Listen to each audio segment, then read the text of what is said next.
Hi everyone, how's it going? What's up?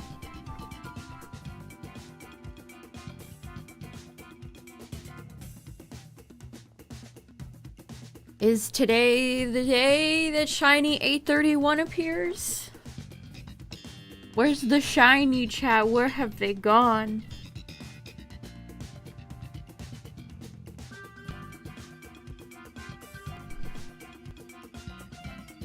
Also, we had that Donkey Kong Bonanza Direct this morning,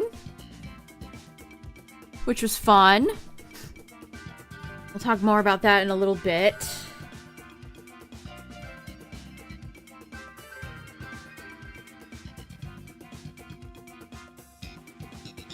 Yeah, time to see if we can get shiny 831 tonight, chat. The drought has been droughting, but it has to end at some point, right? Right? So here we are. We're back again.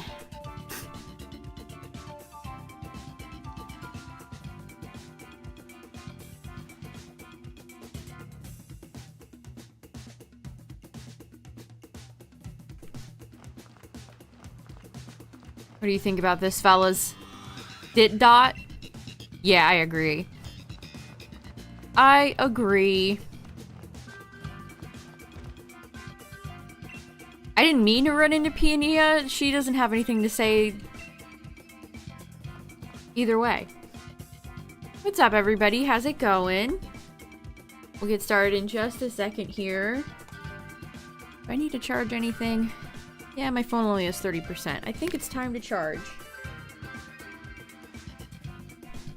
Charge this. You're thinking of buying it when you get a Switch too? Yeah, the game looks great. I am concerned though, chat. It definitely looks like it's the Mario team that's making Bonanza. What about the... when are we gonna get our next 3D Mario game?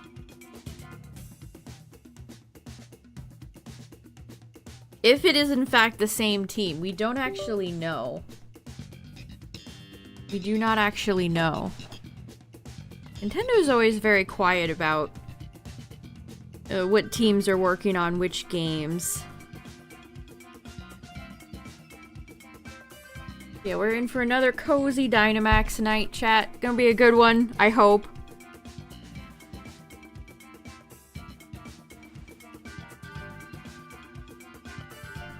That was a good direct, too. I think that was a massive improvement over, like, the Mario Kart Worlds direct. It showed off a lot of, you know, good actual features of the game, like like Donkey Kong being able to... Having a skill tree is so funny. Donkey Kong having a skill tree is so funny. I chuckled, Welcome back. Hector, thanks for the 15 months, but I laughed at what you said in Discord because I also got Disney vibes. It gave me such Disney vibes. 1, 2, 3, 4, 5, 6, 7, 8, 9, 10, 11, 12, 13, 14, 15. Thank you for the 15 months. Welcome back. Yeah, what a delightful little game, chat. It looks really fun. All right, let's do our warm-up round, and then I'll open the lobby in case you want to join up.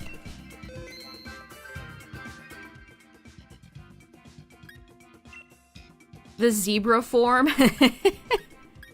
Oh my god, what a selection. Ditto, Piloswine, Sneasel?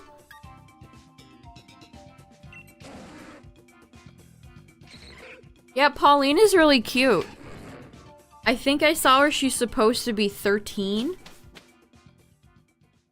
So she's not like baby Mario. Or baby Luigi. She's a teenager.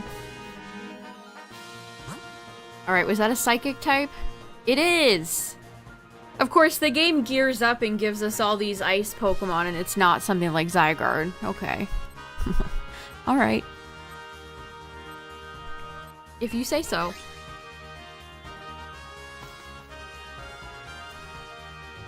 Also, chat, the most... Well, actually, there's two important things. Number one, The DK rap is back. Number 2. Diddy Kong and Dixie are back. I was so happy to see them. They look great too. I'm glad Nintendo is keeping so much of the spirit of Rare still around. You love to see it. The villains reminded me maybe a little too much of Kirby in the Forgotten Land though. If you played Kirby in the Forgotten Land, I swear it's like deja vu. You have the big like gorilla ape monster, like boss monster from Kirby. That Lady Kong, what's her name? I can't remember her name. She kind of reminded me of the tiger. I don't think she was a tiger. Jaguar? The lady cat villain from Kirby in the Forgotten Land. Yeah, Pearl, Penny, something like that. What's up, everybody? How's it going? We just got started. We have a psychic type at the end here. So nothing hopefully too difficult, I say, as Manectric dies. These Manectrics down against Galarian Linoon? What in tarnation? Oh, this Sneasel's kind of... Sneasel's too frail. I really hope one of the NPCs... Well, I should probably take this. But Sneasel kind of stinks. Sneasel is like Sharpedo.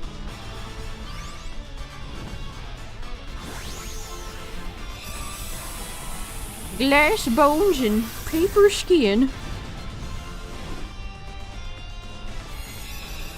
DK. Donkey Kong is here. All the remixes of the classic Donkey Kong country songs sounded really nice. Chat, listen. What if they have a Bramble Blast remix? What if they have one? Okay, Ivy did take it. She listened. Yeah, I saw that, David. What even happened? I don't even know what happened. Aquatic ambience. Oh, I didn't even think about that one.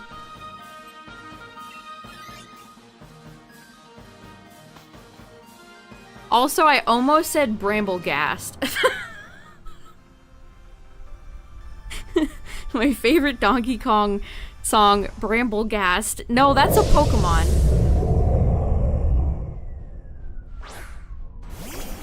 A good one. I do like Bramblegast. Is King K. Rool gonna be in the game, chat? That's what I want to know. Is it just gonna be the Primate villains, the other Kongs? Or is it gonna be like King K. Rool shows up at the very end as a surprise villain?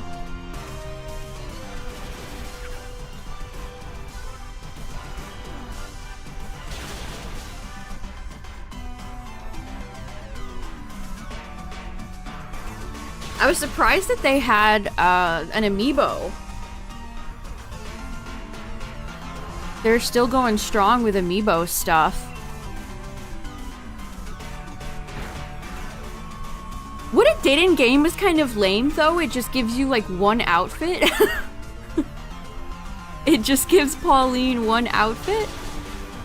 And then the rest of them just give you like an orb to throw.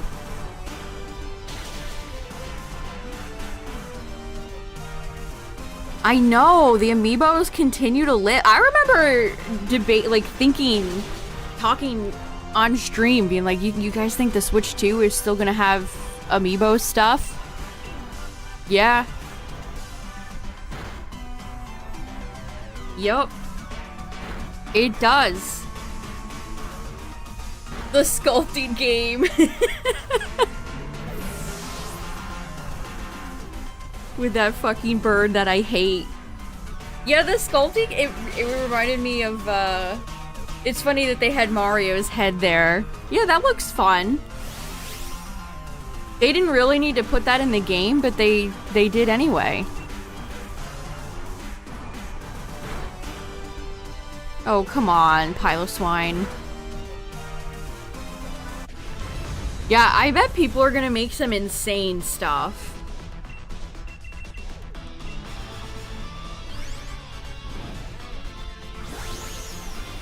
It's an Odyssey prequel? Says who?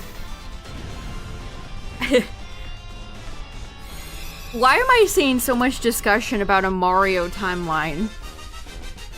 There is no timeline. I've seen actual serious conversations today of people discussing the Mario timeline, and it's leaving me scratching my head a little bit.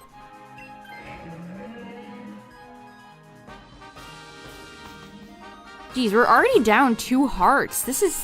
what the hell is my team doing?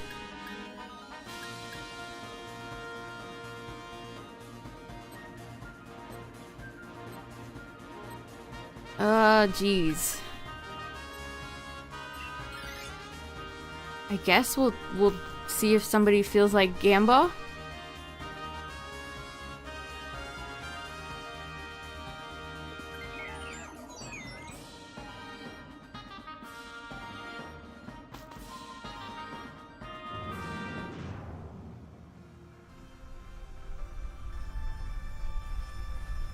Oh, I didn't even notice Martin is on the team.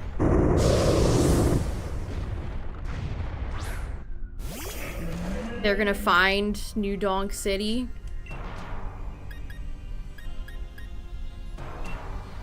I mean, it certainly looks and feels, well, I can't say feels, but like all the UI and stuff is identical to Odyssey. The shop UI and everything. And man, chat, get you someone in life who loves you as much as Nintendo loves putting photo modes in their games. That's all you could ever ask for in life. Nintendo loves a photo mode. Let me tell you. That is one thing that those folks over there love putting in a game. I guess it's like a free marketing thing, you know, people post their pictures. Wow, this Manectric has cost us almost all of our lives. Get this bum out of here. The photo mode pushed you over the edge. Gotta get those photos.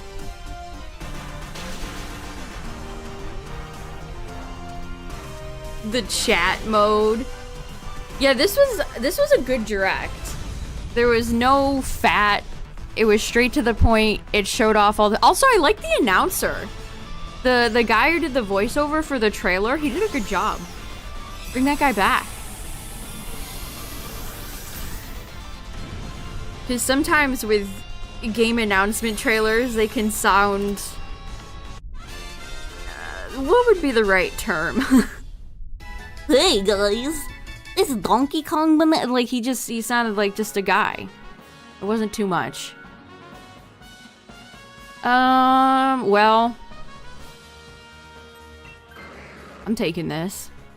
We're probably dead though. We just have 1 heart. Martin's Manectric has doomed us. Martin's Manectric has doomed us on this day, chat.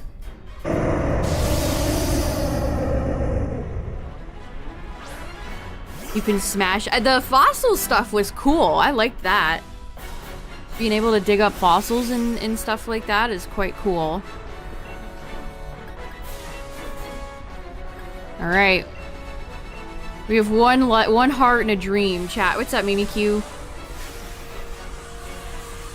It is always Martin, isn't it?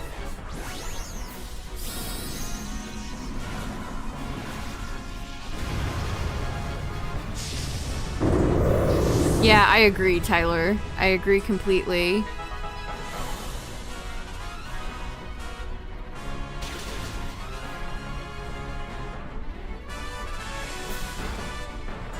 Also, the different colors that you can change DK into are fun. They had that one that was like Trix yogurt, the blue and the pink.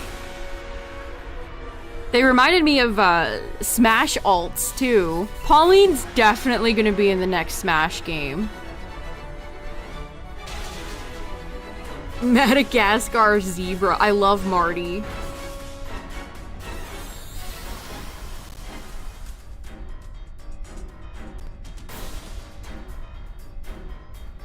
Yeah, go for taunt. That's great.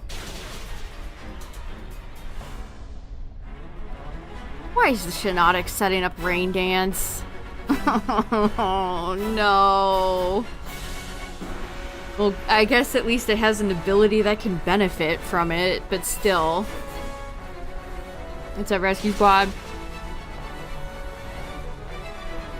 Transformations, jumping into holes reminded you of Moana.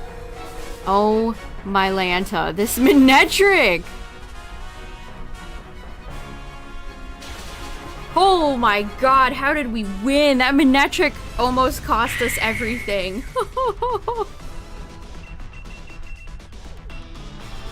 We're so back. Martin didn't doom us after. Yeah, we undoomed. Yeah, the Martin carry. GG? I thought for sure we were dead.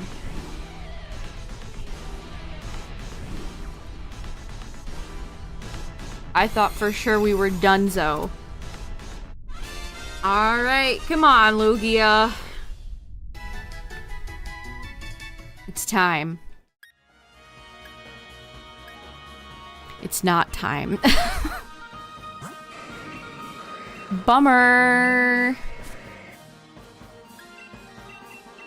Well, I wasn't expecting to actually win, so...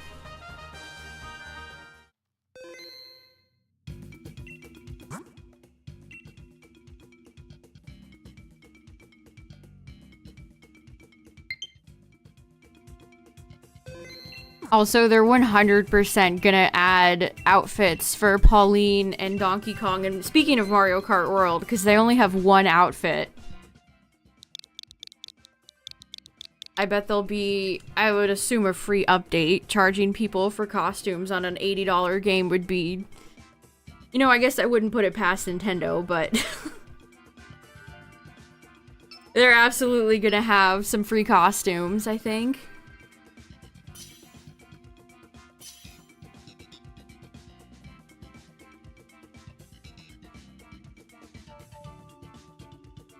The big 30 stream streak. Nice. What's up, everybody? We just beat Lugia by the skin of Martin's teeth. Now we're jumping in round 2. Yeah, really strange choice to launch with World when I feel like Bonanza seems like a way more exciting and fresh game. Or just have the console come out with both games.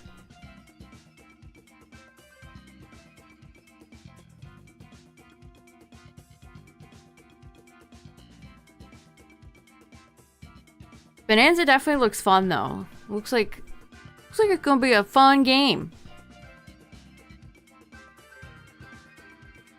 It looks really nice too. Like it still has that Odyssey style to it, but the lighting looks a lot better.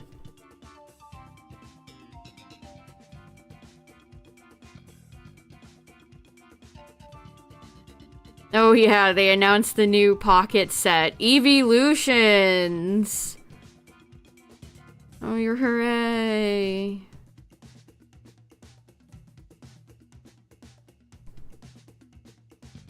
Yeah, we don't know what team is working on it. Makes me wonder, like, when are we gonna get a 3D Mario game?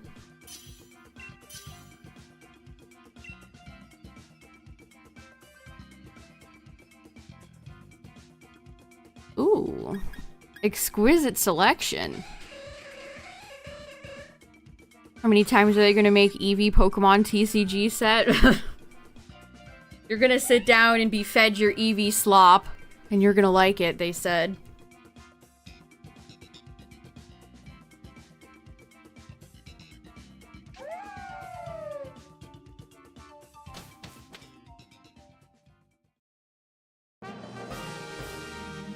You managed to get the black and white booster bundles? Oh, nice. Yeah, Walmart listed a bunch of TCG stuff tonight. I think the Pokemon Center popped too. But you had to be a Walmart Plus member to buy product. And it was over MSRP, so... you know, great stuff. Oh man, Gastrodon is a pretty miserable obstacle to get to Glalie. A Bruxish into a gym that had 5 evolutions in it? Nice. Bruxish is actually my favorite evolution, little known fact.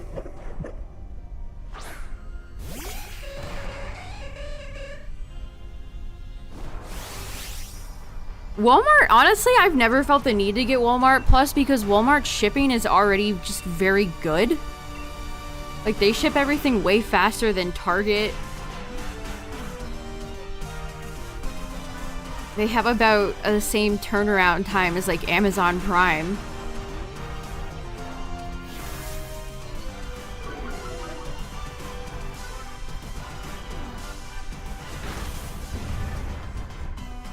But yeah, I guess now I mean, GameStop's already done that. They've already done such a thing where it's like, be one of our members and you can buy the shiny cardboard before the peons that don't have our membership.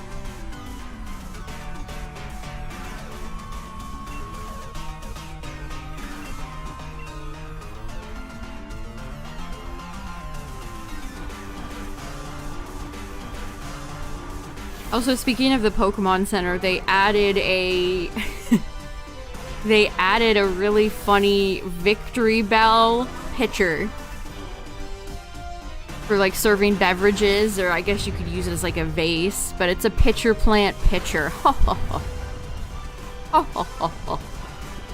Isn't GameStop doing scalper price? Yes. Most retailers are charging above MSRP for product now.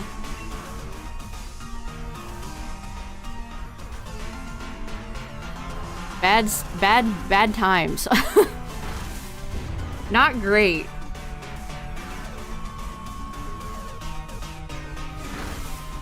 Speaking of things being too much money, I saw a tweet that made me laugh. Somebody quote tweeted the Wario64 tweet where you could pre-order the Donkey Kong amiibo is $29.99, by the way, as Jinx explodes. Amiibo, so the quote tweet said there used to be $12 and $15. And I scroll down and I see, I'm still gonna buy it. Glad it's not $40 at least. And then the original person said, I just pre-ordered it too.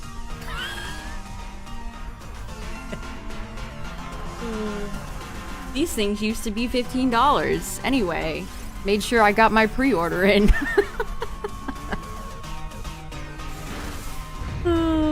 Nintendo fans. These things used to be $12. Anyway, gotta get my pre-order in. You replace the thermal paste on your CPU? Ooh.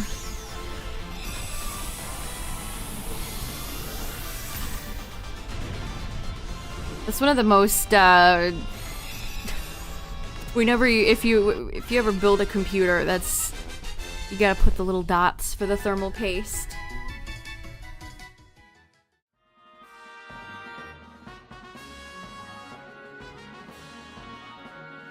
They're extra special.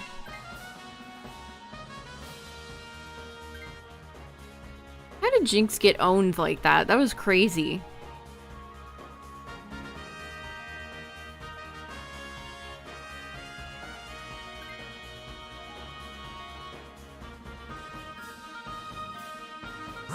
An X shape for the paste? Nice.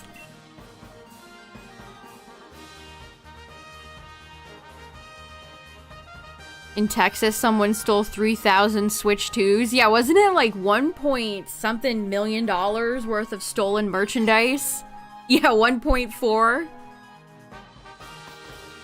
The Switch 2 bandits.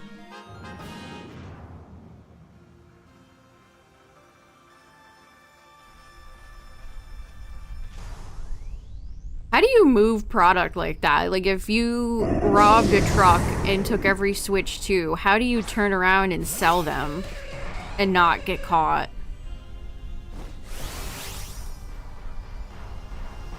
I guess a life of crime is not for me, because I wouldn't know what to do. I would take him out of the truck and be like, oh, now what?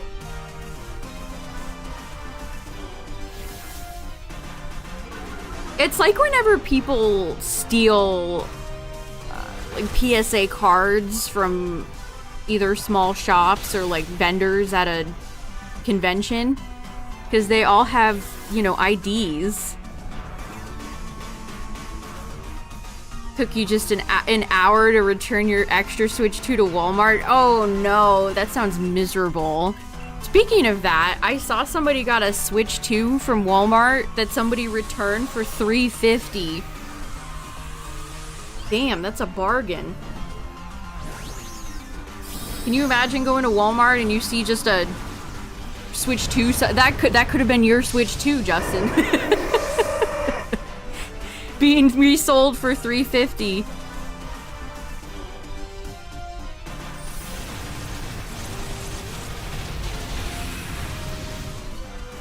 I mean, even I would be like, yeah, I gotta...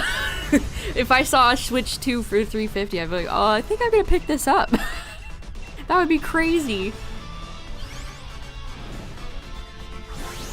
A chocolate shake for McDonald's that was already runny by minute 5. That's the problem with a sweet treat during summer. They turn to puddle in about 2 seconds.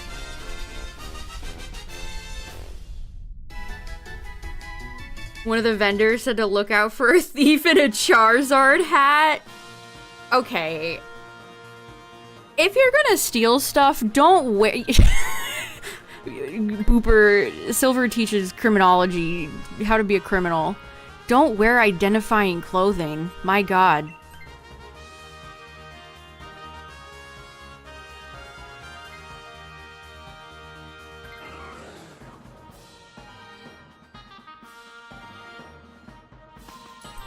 It's like I just saw there's a viral tweet going around of a guy who just graduated waving his laptop with ChatGTP up on it. It's like,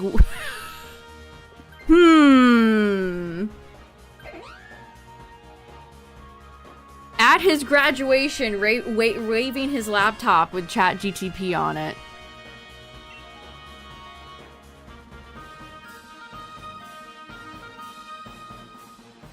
You know they can take that away from you, right? You know your school can do that to you, right? I mean, I guess if you're using ChatGTP to navigate through life, you're probably too stupid to understand that anyway.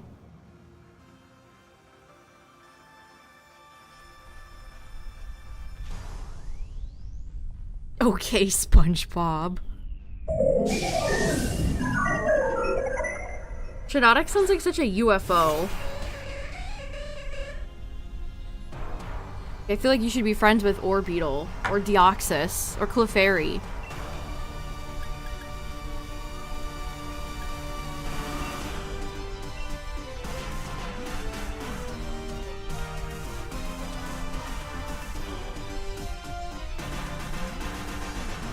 Or in prison.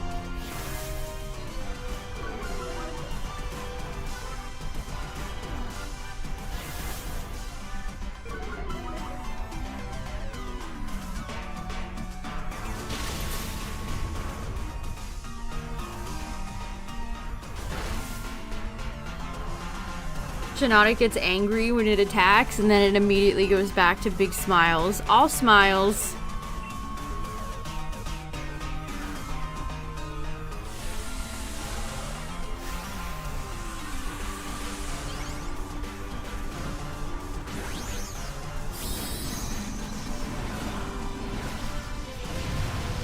Speaking of all smiles, it's Whimsicott.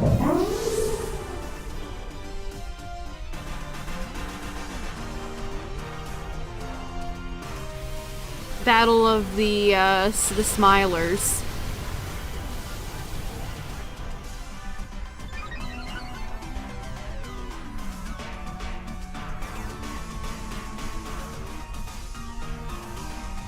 Alright, get out of here, Shinati. No more smiling.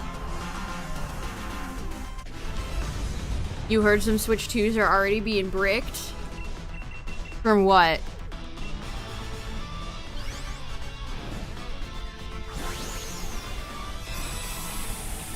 What's up, Midnight?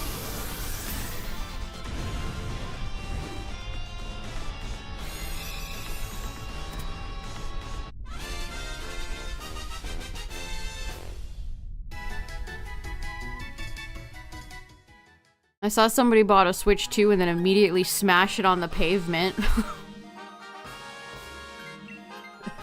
You know, normal.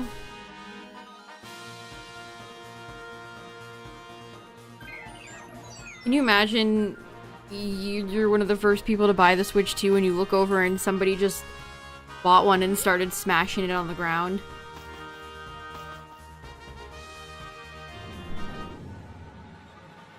I guess every time a new fancy gadget comes out, there's some guy on YouTube that's like, "Ooh, what if I put it in a cooking pot and boil it and crack it into a million pieces? What if I drop it off of a skyscraper?"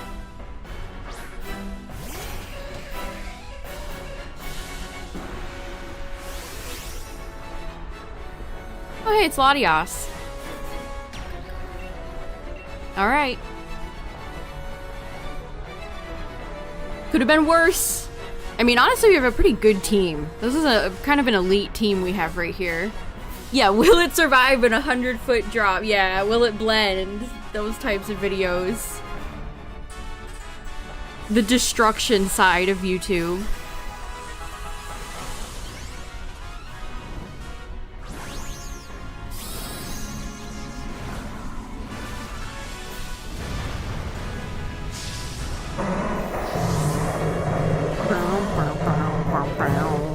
Get him, Jinx.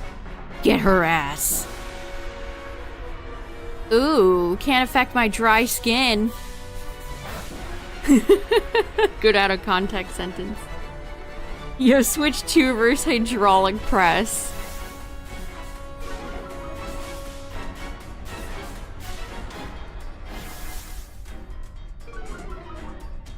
Or like that genre of video where people just push fragile stuff downstairs. You guys seen those? They just push like things full of liquid or Orbeez and then they smash and go everywhere down the stairs. Yeah, or grandmas, you know. But usually it's like Orbeez. Orbeez are behind the scenes, are always in chaotic YouTube videos. If Orbeez are involved, something crazy is about to happen.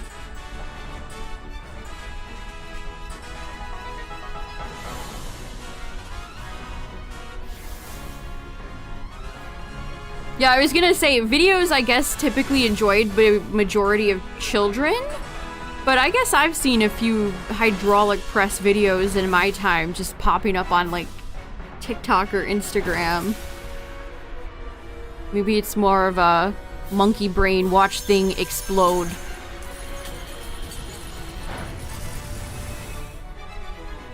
You'll never believe what happens next.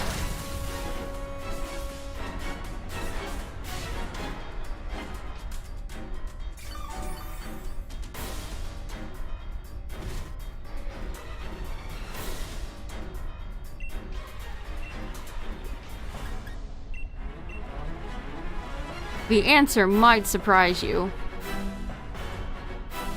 Latias is a smiler too. This has been like the round of the smilers.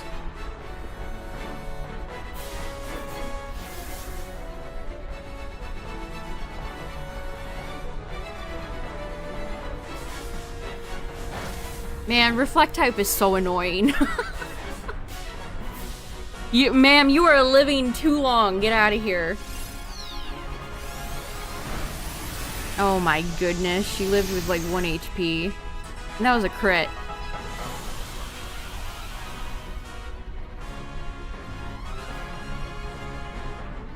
Hail okay, Shiinotic's gonna kill. GG's. Very nice. Even with Reflect type, that was not too bad. We had a very good team though. Can July get here sooner? You want that Pokemon Direct? Why did they have to announce it like 2 months ahead of time? Why couldn't it have been the 22nd of this month?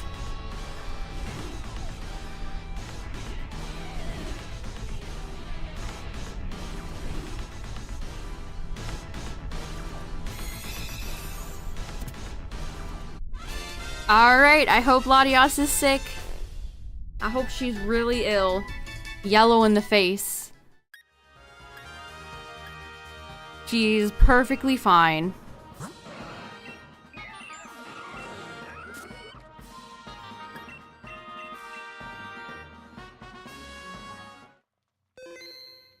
Alright, GG, go next.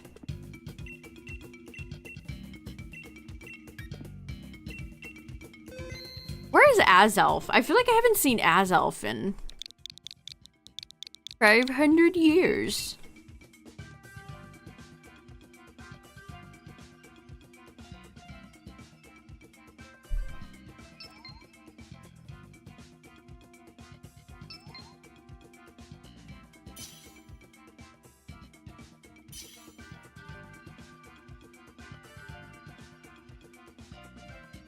Yeah, it's just, I would be blown away if it was anything but ZA stuff.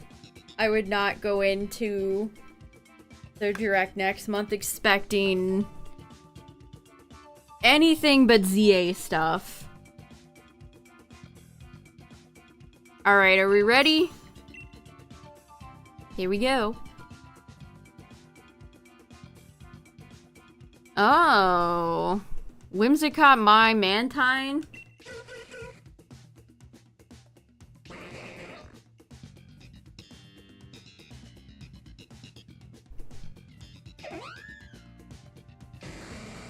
Yeah, I just bought the Switch 2. Now I'm gonna hook it up to a Big Mama firework and explode it.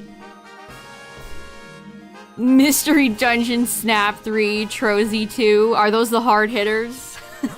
Where's Virtual Console? You gotta sneak that one in there too. They're gonna announce Virtual Console.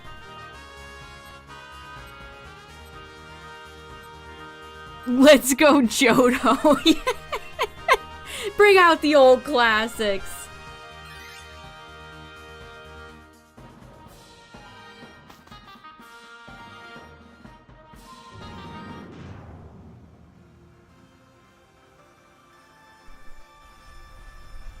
Bring out the old classics.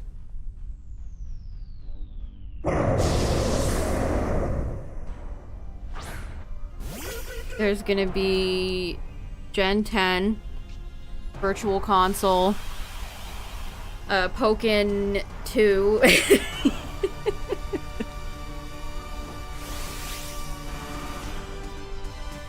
Remember, chat, big anniversary next year, so a lot of announcements are probably getting saved for that.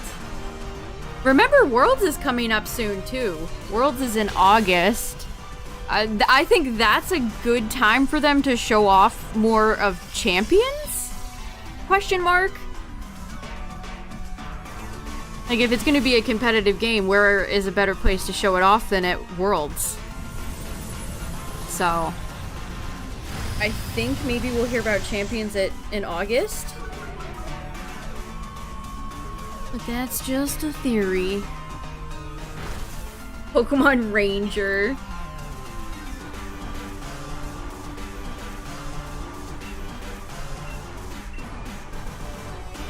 Then they'll give me Hey You Pikachu 2. And Pokemon Channel 2. Pokemon Puzzle League 2. Now we're talking. Now we're talking. I think the direct for next month is gonna be essentially what the Donkey Kong Bonanza direct was today. It's gonna mostly, again, just focus on ZA. I would like to think they're gonna show off new Mega Evolutions, because they haven't done that yet. Maybe show off a few new characters or returning characters. Maybe show a little bit more about how combat works and some more of the world.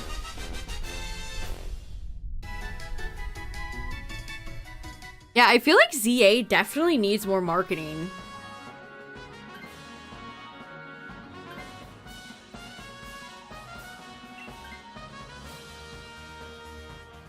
Two to three new megas. I mean, I could take some guesses, but that would be spoilers. You think they're gonna keep the starters a secret? Double Greedent Woobat. Or Swoobat. Are you the woo or are you the swoo? Okay, they're like, have two Gen 8 normal types and Swoobat.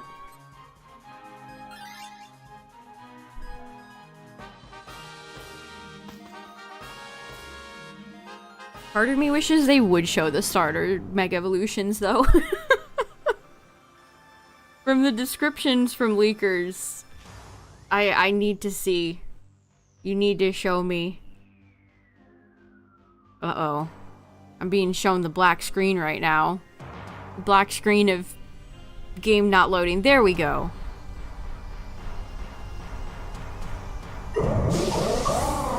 And if they do show off Mega Evolutions, I want them to maybe go into the mechanics. Like, do they hold items? Do they have their abilities?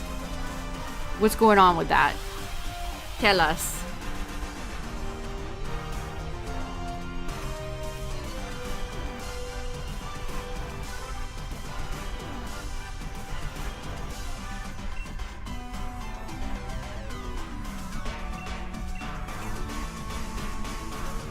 Swoobat is such a funny Pokemon.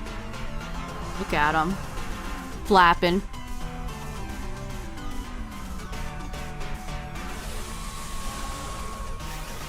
Yeah, are they gonna make any adjustments to old Mega Evolutions, or are they all gonna remain the same? I think that'd be a real shame if they all just remain the same. But who knows? Who knows?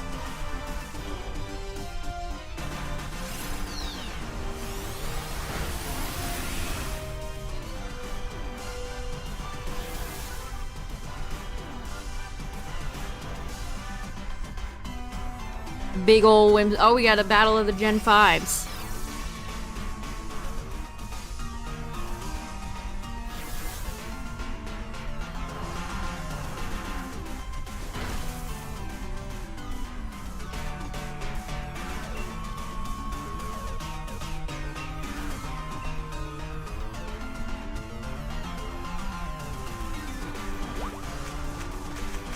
Yeah, get him, Mantine.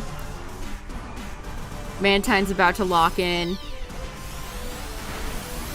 Apps to track your sleep. I don't think they'll be if they were to announce anything like that, I think it would have been during Pokemon Day.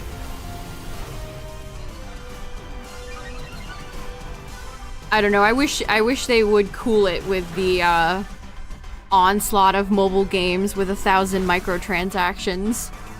But that's clearly how they make so much money. Like, you know, crafting the new Eevee, what is it called? Eevee Grove, the new pocket set. I can just imagine them sitting in the boardroom, just they're just rubbing their hands together. They're going, we got them.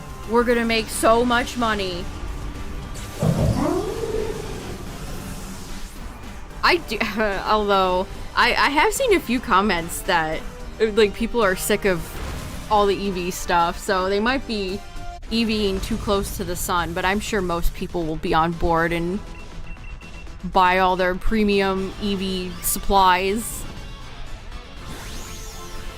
They'll probably have some premium, like, what's the usual bundle they do? The $22.99 one where they had Shiny Mewtwo. They'll probably do one of those, but for, like, Umbreon, and everybody will start seal clapping. The boardroom erupts in thunderous applause. They all start, acting like the foamy guy from Avatar: The Last Airbender.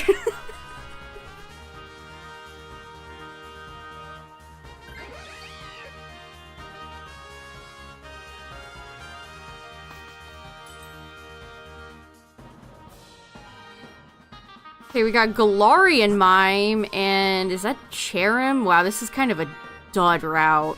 This is not very good. This is so bad. This is kind of terrible.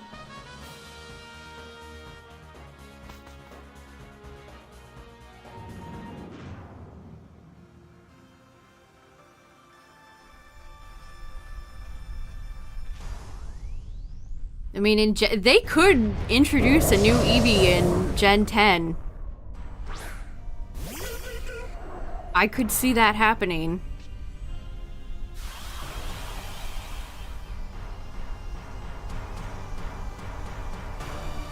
But it'd have to be like Gen 10. It's not. Again, I do not go around expecting a ton of new Pokemon in ZA. I'm telling you, don't do it to yourself. Don't do it. Don't have hope.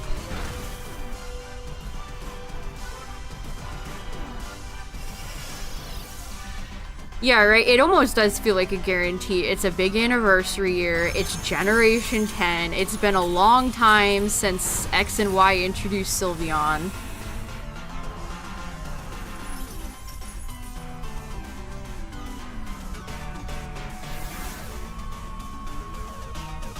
Man, Nikki, just attack, please. You don't gotta taunt the dude.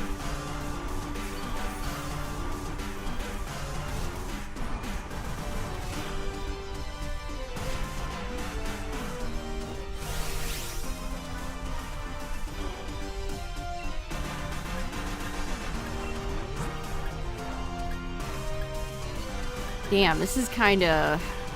The only one that has super effective is an NPC.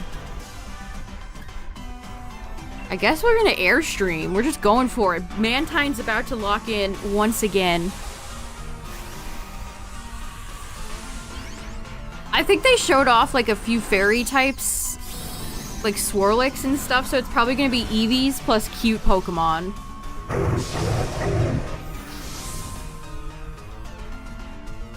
I mean, Pocket can introduce as many sets as they want. The game is just kind of shit unless they decide to start inventing interesting events. Pokebeach put out a poll on his Twitter today that asked if you're still playing Pocket, and reading the responses was kind of funny. Most people just said, I get the pack notification, I open the pack, I close the app. People just open the packs and then close the game. That's not sustainable. If there's no content, people are just gonna drop the game. You have to have a more compelling hook than just competitive, which a lot of people don't even care about. Also, I think the way the game works, I watch somebody play rank up in Pocket often, and he has a theory. I think he's right. Pocket, if you've never played Pocket competitive, it's basically the devs want you to have like a 50-50 record. They don't want anybody to get terribly like huge win streaks. They want to keep you in the 50-50. You can't win too much, but you also can't lose too much. It seems like the way they design the metagame.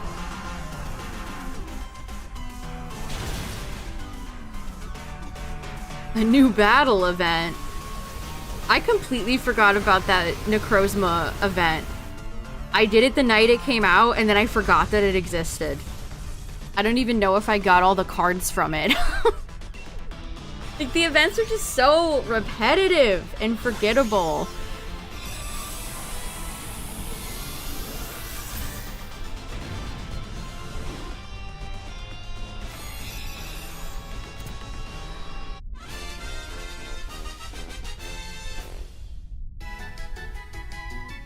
A Charizard set. I mean, Charizard kind of already did get one set. Don't tempt them, they'll do it again. Hey, Wretched, thanks for the raid. What's up, everybody? Yeah, a lot of people don't like Pocket purely because it's digital, which I understand. Totally valid. I'm surprised they haven't had a crossover with like a real TCG set. They'll probably have one in like 7 years when the game is on its deathbed. After like 70% of player base have fallen off, they'll come out with a collaboration set. 7 years late. Alright, who do we have here? No, let's go back. Guys, let's turn around. This is the I guess I can wide card. How did this work into... How did this morph into me actually being a little bit viable here? Okay.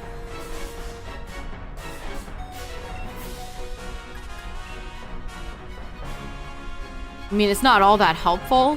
Two of us are flyers. But we gotta do what we gotta do. The Weezing's going for taunt.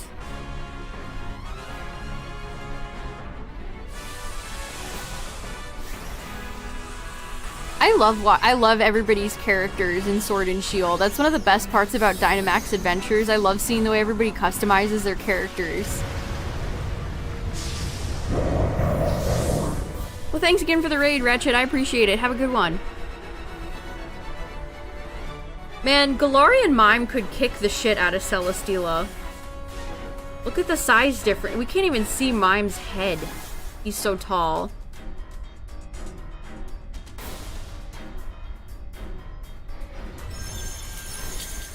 Yeah, it's like, everybody has such fun and unique outfits. It's not everybody wearing a school uniform. It's so nice. Everybody looks so cool and stylish.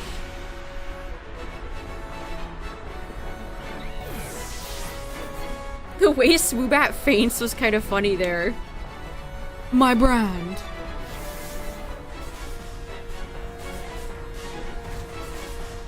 That makes Celesteela sound like such an idiot. Celesteela fell for the taunt. What a bozo.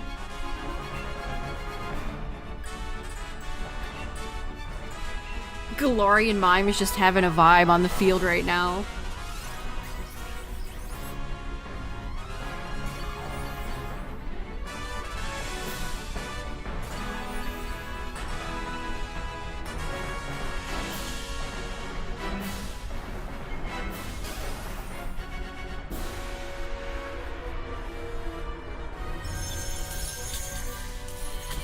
Get him, Mime.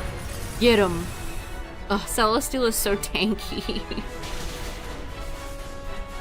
Smackdown. Smackdown is a very funny move because it's something that would be very good against Celesteela itself. And yet our Smackdowners like Rhydon or Armaldo, never to be found. Never here. Where's the Smackdown when you need one? Are you excited for Worlds this year? I'm always excited for Worlds, chat. Always. We stream it every year. It's fun. It's fun. Probably gonna have to stream a little early this year because it's not in Japan or Hawaii. It's just on the West Coast. And it's gonna be on the West Coast next year. One of the craziest things from the Terra leak was seeing the promotional art for Worlds this year and next. Worlds is in August. And it always gives us Pokemon news, so that's nice too.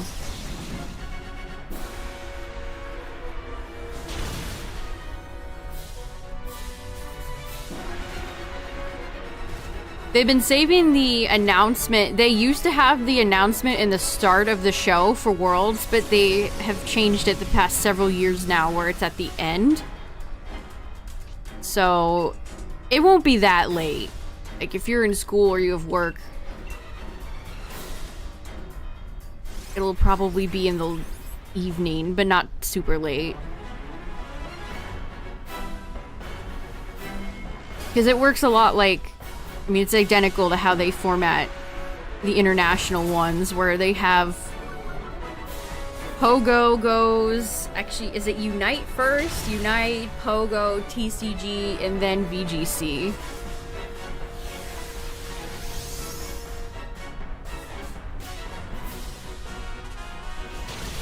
And Celesteela's moveset. Yeah, attack me! Celesteela has too many tools that are super effective against us.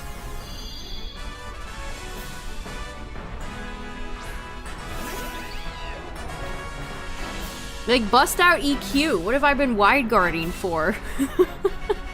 The second I go for Water Pulse over Wide Guard, it'll go for EQ and kill Weezing.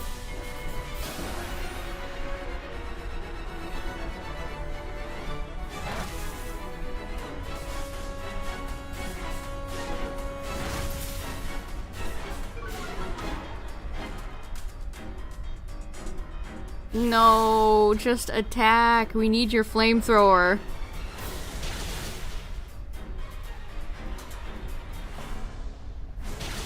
Well, and now you can taunt no longer, Nikki. Good old Celesteela L. You hate to see it. Yeah, hate to see it. I don't remember what Galarian Mime Shiny even looks like, to be honest.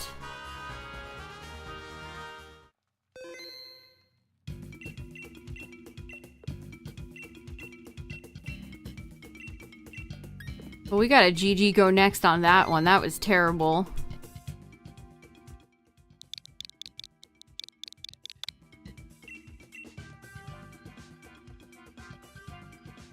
Silver tie and boots.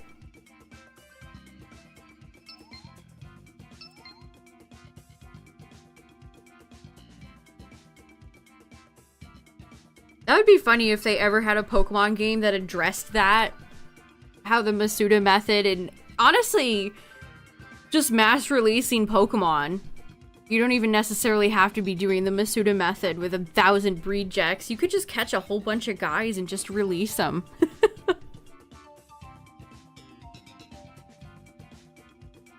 Or it could be like PLA where you turn them all into a bunch of dust.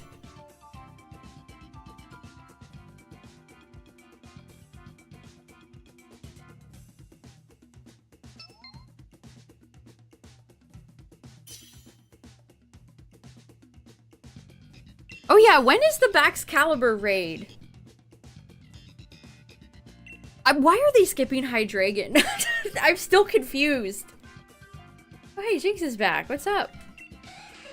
Is that tomorrow? Because we'll do that tomorrow, if that's tomorrow. Chat, why did they skip Gens 5, 6, 7, 8? And go straight to Baxi? Oh, if that's tomorrow, then we'll do the Baxcalibur raid tomorrow. How difficult do we think it's gonna be? Yeah, I guess they have to keep us on our toes. No kidding. What's a good counter? It's Ice Terra, right? What's a good counter to Ice Terra Baxi? Too bad we're Celesteela. Hey, speaking of ice, this is Articuno. Articuno usually comes to us in the form of a flyer. Very interesting.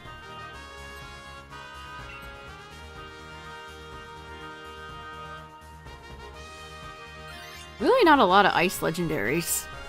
Kirim not being here anymore. Like, dang, who's left? I guess we did get Glastier and Chen Pao recently.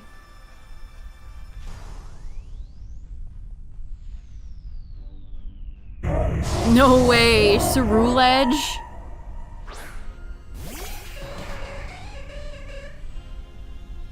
Every Cerulege has its day. Probably be Slowbro again. Life Supper. I mean, I feel like the Switch 2 is giving it maybe not a new lease on life, but what's weird is that when I was watching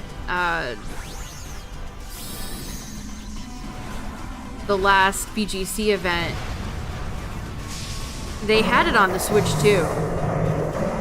You could tell right away from the battles. But it's weird because I thought I guess maybe their battle station has the Switch 2. You're not supposed to bring a Switch 2, but you have your Switch 1, and then they have the battle through the Switch 2. I don't know. What's up, Derek?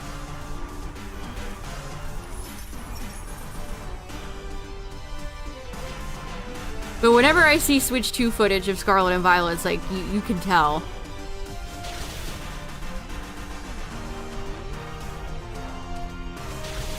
I like Vespiquen's little arms going meow.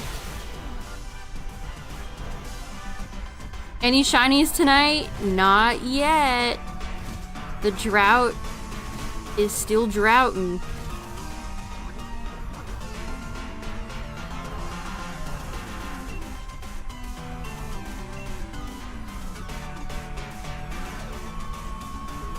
Are there any other Switch 1 games that have improved that much as Scarlet and Violet have? And improved as in, like, performance.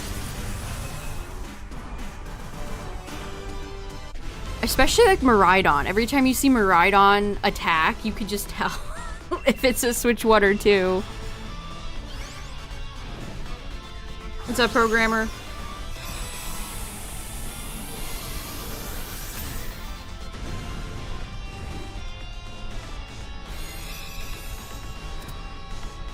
Odyssey loads a lot faster.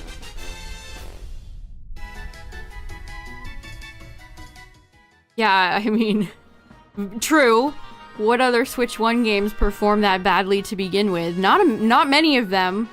Most of them ran just fine on the Switch 1. Most of them were A-okay.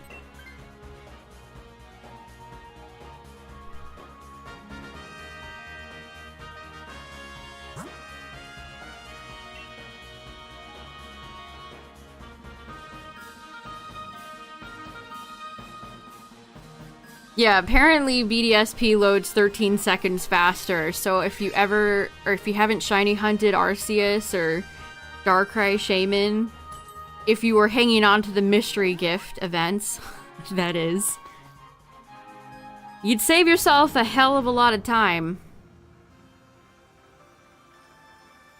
I did watch the Donkey Kong Bonanza Direct. It looks like a fun game.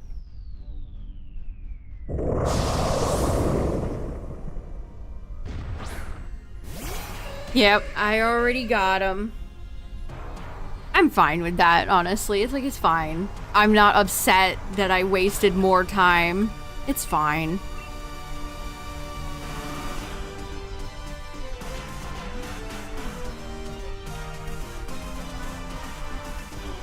Also, ad warning, chat. Ads are coming up, but we're just fighting Barbaracle, so you're not missing much. Pop a Prime sub, use an ad blocker, whatever it is you do.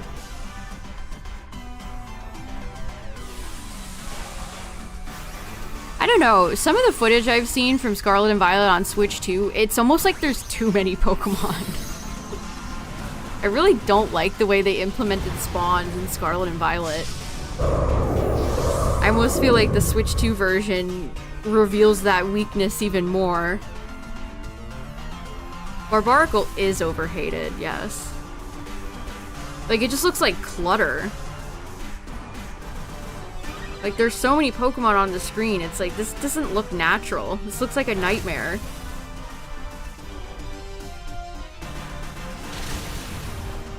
It's not giving Pokemon in their natural habitat or animals in their natural habitat. It's giving cluttered video game.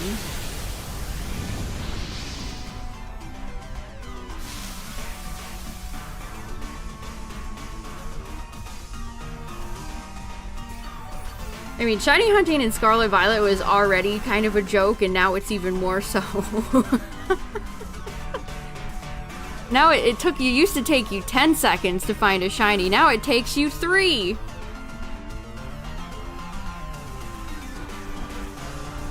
It makes walking through Paldea feel like wandering through a busy convention hall. Oh, I hate that. That's a great way to put it.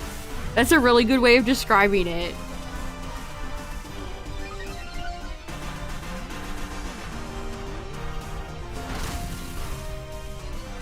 Man, I really hope they get better at that in Gen 10. I mean, I didn't feel like Legends Arceus never really felt like that to me. Like, Legends Arceus had a good amount of spawns and not feeling like it was too crowded.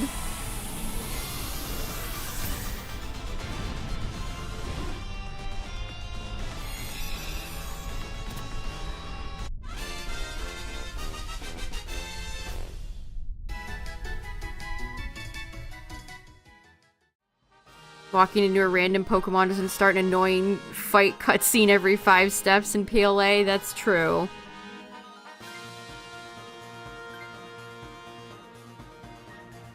Barbaracle is a rock type with no rock moves. Tragic.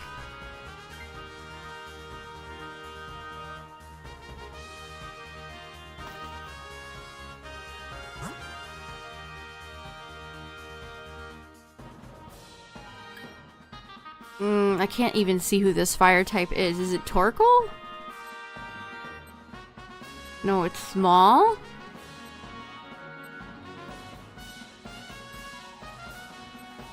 I love when the clouds just never clear. I guess we'll find out together.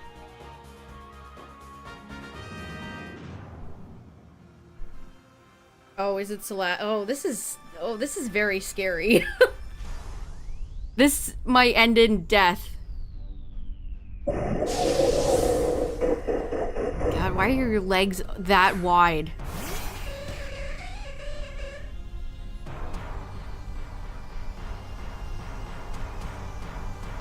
It's funny to have Centiskorch and Scolipede on the same team. Centipedes from another gen mother.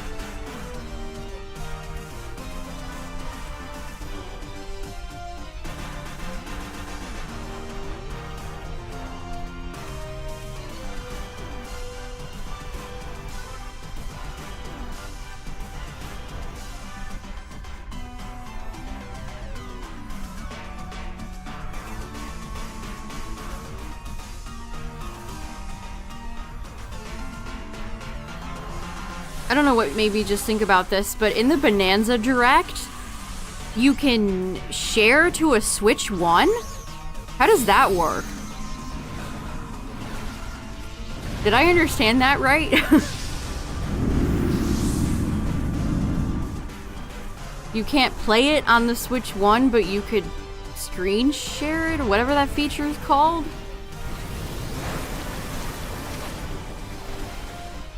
What's up, Andre? Your Switch 2 streams the video to the other system and receives the input. How fancy. What if Nurse Joy gets replaced by a Rotom? The Rotoms are taking our damn jobs! Do I want to see towns have bright colors in Gen 10? Sure, why not?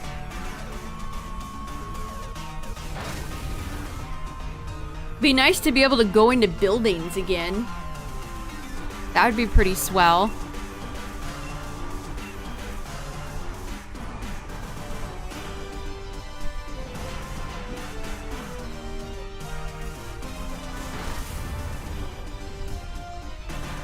sad thing that I... What if we could go into buildings in a video game? What a novel concept. Okay. So Laz will stay asleep that whole time. Jinx is goated.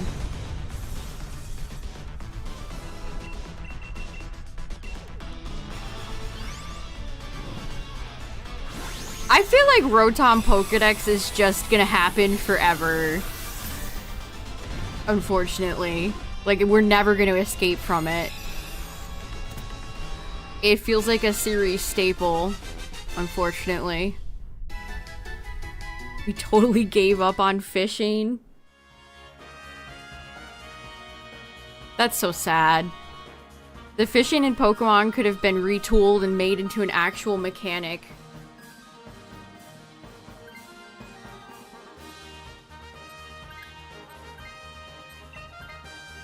A Shuckle Pokedex? Now we're talking.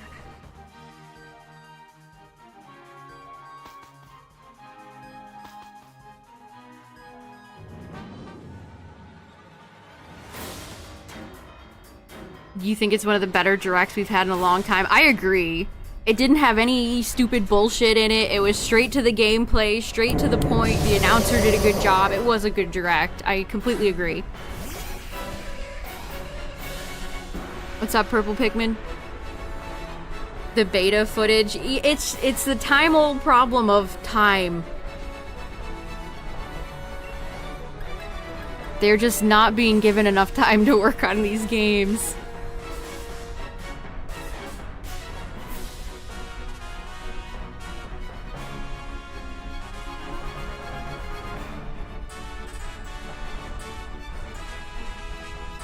I'd love to be wrong though, Chad. I'd love for the Pokedex in Gen 10 to be like a return to the original Pokedexes from Gens 1, 2, 3, 4, 5, blah, blah, blah. Before everything changed. After Rotom Dex attacked.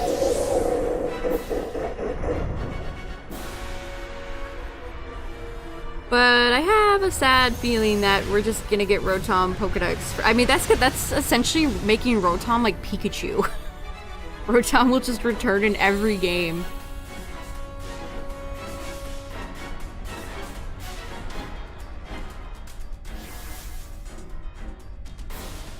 I feel like they're doing themselves a disservice, too. Because I don't feel like if they make a physical Rotom Pokedex, not a lot of people are gonna want to buy such a thing. Gonna Ice Beam. Whereas if they made like a throwback to the original Pokedex or some sort of new neat designed Pokedex, a lot of people would want to buy that. Bring the stadium announcer back. Now we're really dreaming.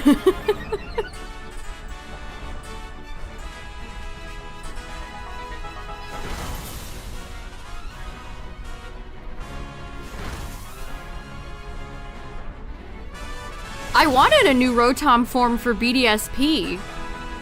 I remember before BDSP came out, theorizing with chat, like, what if they have a new Rotom?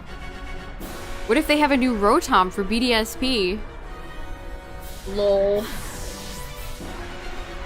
That's funny to say now.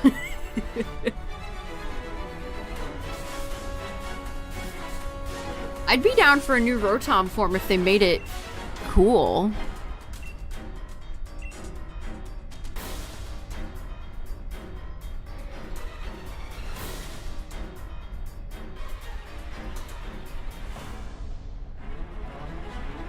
Honestly, Rotom, the way you first encounter and get Rotom in Gen 4, it feels like such a rare, unique Pokemon, and they've kind of just taken that away from it. Yeah, you know one thing that happened today, chat, after the DK Direct, after the Donkey Kong Bonanza Direct, Twitter lit up with, oh, so Donkey Kong can have full voice acting, but Pokemon can't? Tale as old as time. Just like this GG. GG's.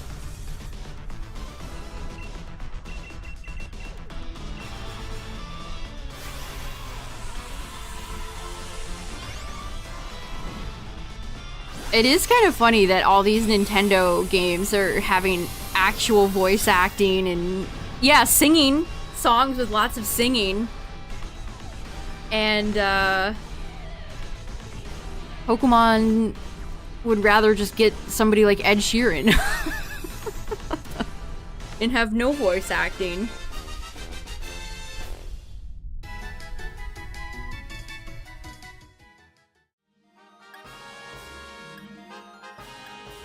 Articuno, why must you betray me?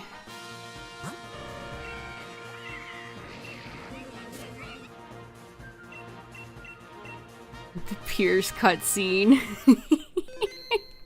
Imagine how sick that would have been if they actually gave him a vocal song to sing.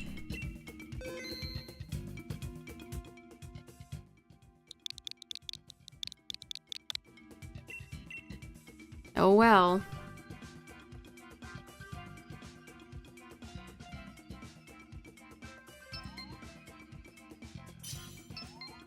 Is the woman that's doing the Pauline singing, is that the same lady from Odyssey, or is that a different person? I don't know.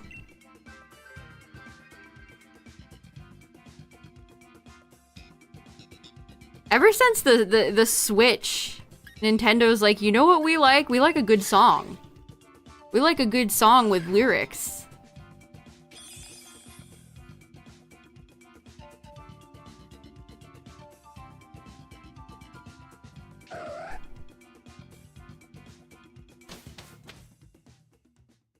Which I've liked almost all of them, so you know what? That's fine. You know what else is fine? That's Nihilego! Excellent. The jelly is back in town. She does have a nice voice. Even if it did... Again, I really got Disney vibes from that Bonanza Direct.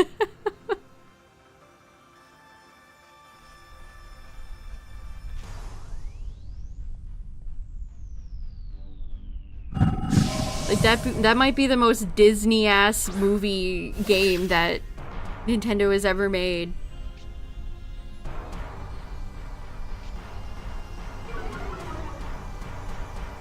Yeah, I guess Game Freak would rather spend money on celebrity songs instead. That get me copyright claimed when I play through the game for the first time on YouTube.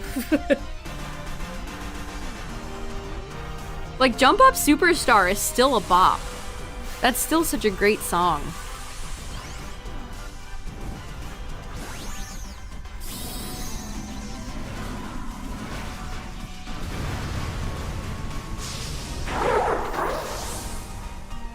If Gen 10 did have voice acting, the most important thing would be for them to hire a good voice director or a good whoever, voice director, voice caster, I guess the directors cast.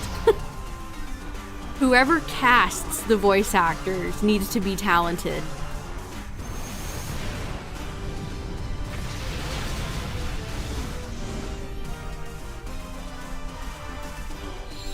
The year is 2065. People are still making Chris Pratt jokes.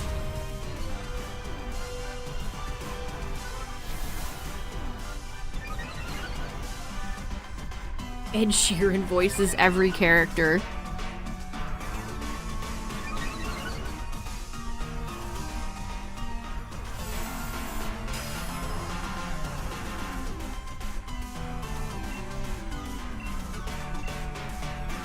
Morpeko is so pill-shaped. You're so minion-shaped. Like, your name should be Bob. Or Kevin. Or the rest of whatever the minions' names are. Jump Up Superstar is a great song, does go hard, but it's overrated. I don't usually see people bring it up enough to say that it's overrated. Kirby in the Forgotten Land has a very nice vocal song, too. That's the other Nintendo game I think about besides Odyssey. I mean, Odyssey just has great music across the board. Both their vocal songs and the overworld songs are really... I mean, it's a Mario game. Come on.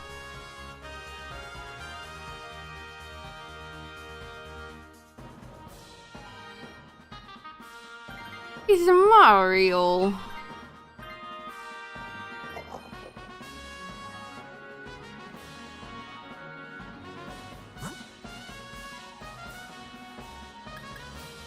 Yeah, it's such a good song for the finale of Odyssey. Odyssey has such a fun finale.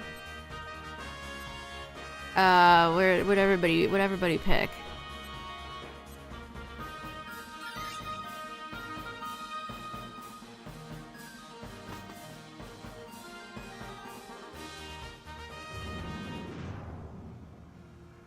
An open world, you tell your child self that? I don't know if that would mean, if I told myself we'd get a Pokemon open world game, I'd be like, what does that mean? If I was a child, I'd be like, I don't know what that means.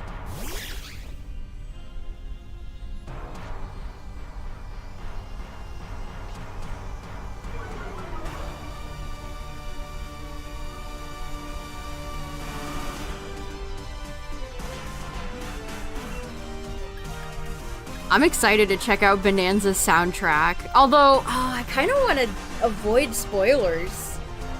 That'll be hard considering I don't plan on picking up a Switch 2 anytime soon.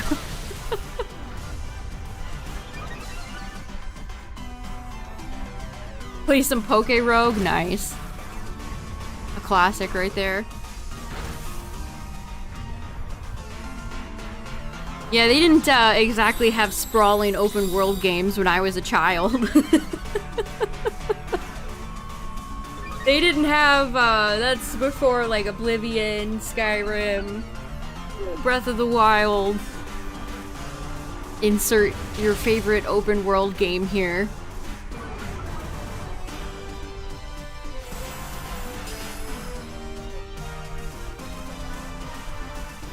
I saw an article the other day that was like, there's a rumor Bethesda could skip over Elder Scrolls 6 and go to Fallout 5. So they can keep up marketing with the new show. I would be so... Todd... Don't. Todd, don't. Don't do it, Todd.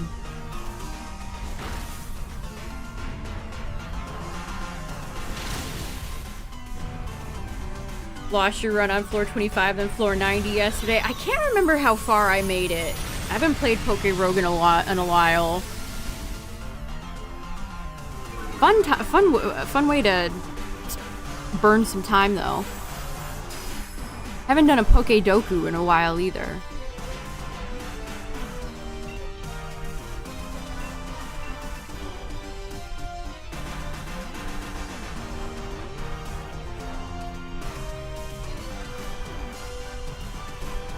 HMs aren't that bad.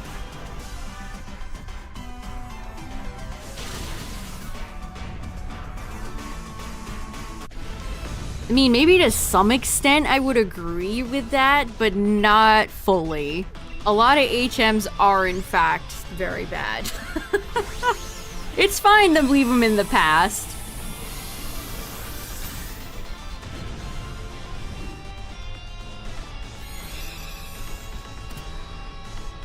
I mean, I think I miss more the fact that you had to progress through the game to pick up, like, Surf. And then that opened up so much of the game that you already, like, walked past. You can go back and surf to areas you walked past that you couldn't access before. That aspect of HMs I like.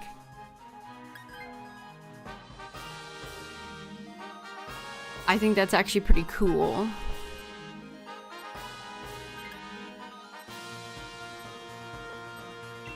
Yeah, rock climb, flash. I think cut is really annoying.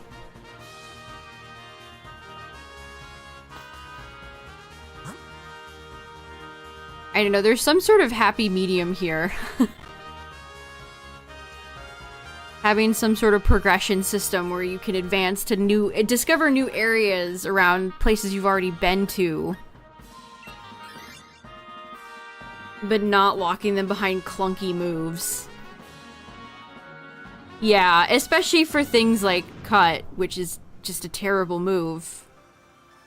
You're sticking some Pokemon with an awful move that you can't delete. Oh no, this is Gastrodon.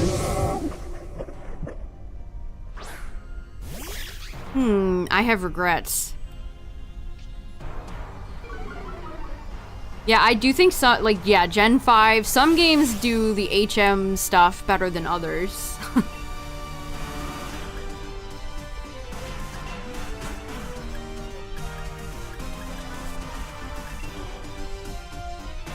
The pink Gastrodon's the best one. I like both.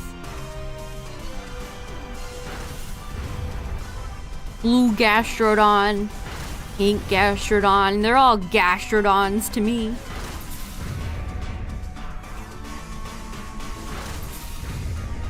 Yeah, having some sort of Pokemon to perform kind of like what BDSP did as well. By having just like Bobarrel pop up or Staraptor and be like, alright. Alright, Morpeko's super dead.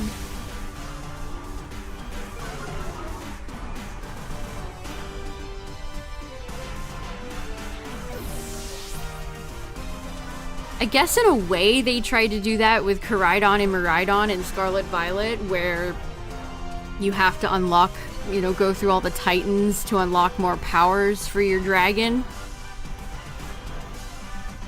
But then you're not really rewarded for exploring in Scarlet and Violet. There's nothing really that exciting for you to go off and find in a hidden nook and cranny somewhere. There's no cool weapons, there's no cool cosmetics, there's no puzzles. Really nothing to be found.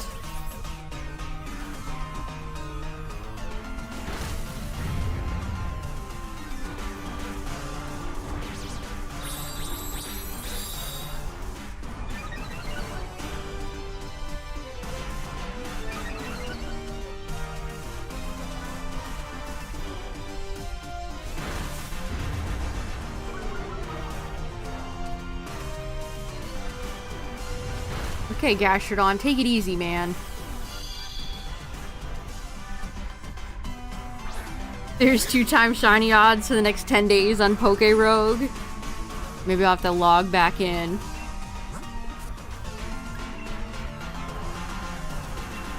Yeah, all I can do is Dark Pulse here.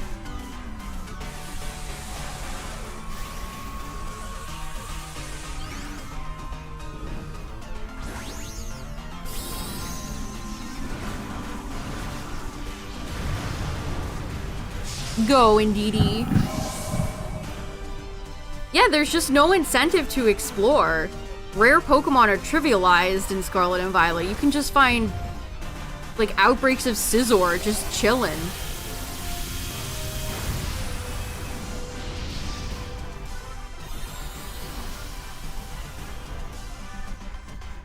And items are just little shit sparkles on the ground. They're not satisfying. They don't scratch that itch in my brain, you know, that finding a cool armor piece in Breath of the Wild does.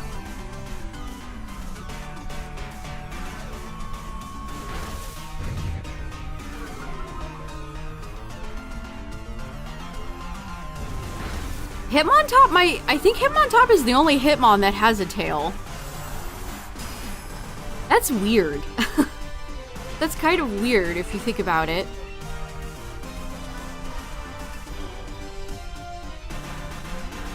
There's no cool, like, NPCs to find either. Like, there's no Karate Master to give you a Tyrogue or anything like, talk about another Pokemon that's trivialized in Scarlet and Violet. All the babies.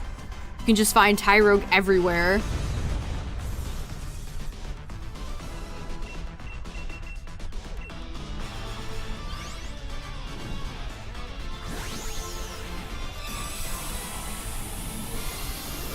Like, even just a neat NPC that gives you a cool reward. I just, even like they had that down back in Gen 2 where you could find certain neat NPCs to give you exclusive items on days of the week.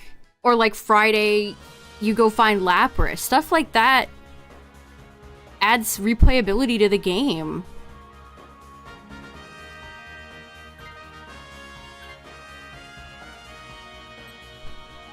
Yeah, we don't even get, like, berry bushes anymore.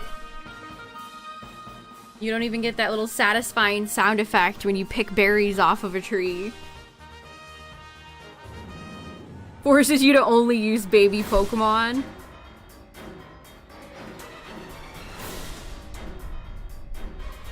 I'd love it if, what's up, Nihilego? Because games like Pokemon Stadium would have modes for, like, Little Cup. It'd be fun if modern Pokemon games had, you know, tournaments like that. You miss growing berries. I think it's such a missed opportunity that Game Freak has never really elaborated on that. Listen, if they added some sort of like Animal Crossing-esque Stardew Valley farm system where you could have your own little plot of land and have berries and stuff. Imagine like the pasture that your Pokemon sit in PLA, where you have like a little property, a little garden. People would love that.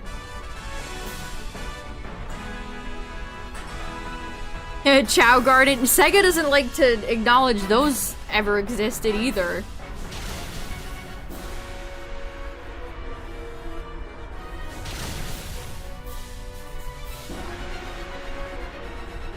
I mean, I'd love for them to bring secret bases out of Gen 3. Secret bases would be such a fun thing in a modern Pokemon game. But we couldn't even customize our damn dorm room in Scarlet and Violet. That's still... Every time I think about that, it makes me mad. That is such garbage. Penny and Arvin and Nimona could all have cool individualized rooms, but us? No.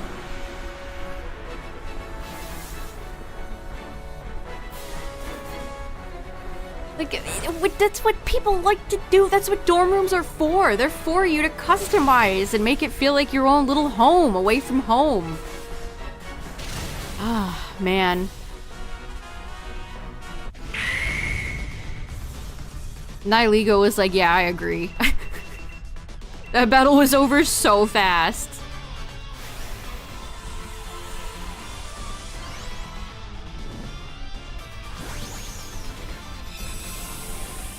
Stop being an individual. Stop having fun. Yeah, clearly you're not supposed to play Scarlet and Violet to have fun. Rika reprimands you and throws you out of the league if you tell her you're just there to have fun. Having fun playing a video game? Oh. No.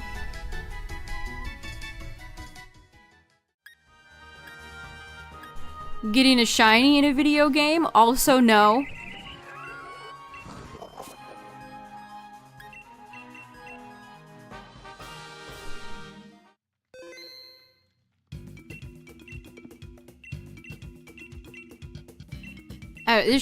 There's no meat on the bones, chat. It's just such a surface level, empty experience.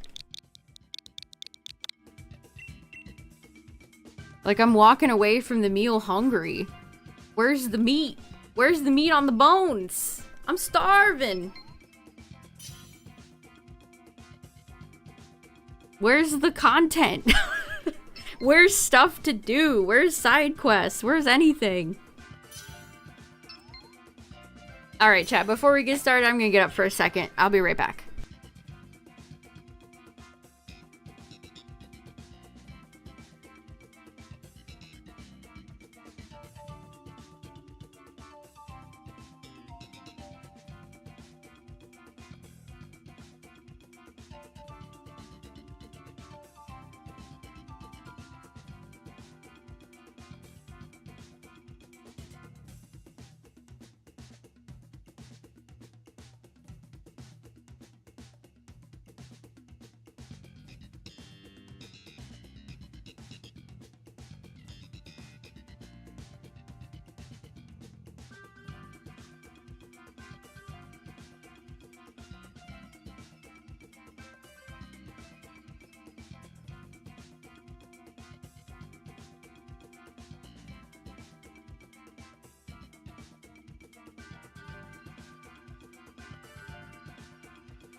Alrighty, let's see who we can find next.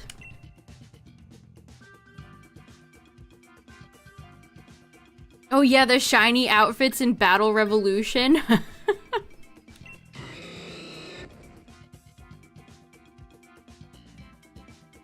People would love that.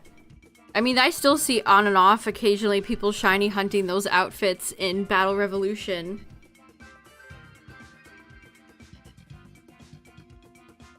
People would go crazy for something like that.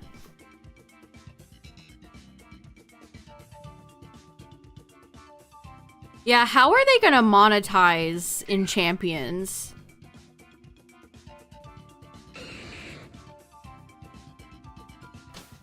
Pokemon costumes make sense, doesn't it? Because that's how they get so much money from, like, Pokemon Unite.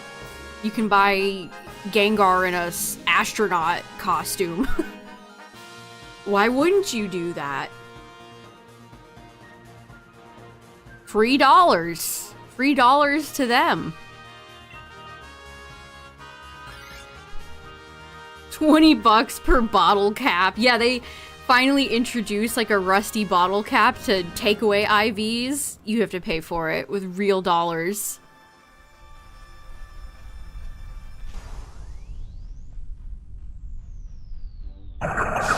Yeah, if you haven't played through Scarlet and Violet, don't tell Rika at the Elite Four that you're just there to have fun. You will fail the quiz. No fun allowed. You're not allowed to have any fun around these parts.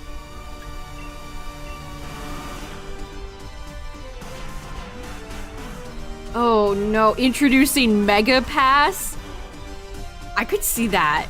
They could potentially have some sort of pass. That could be real.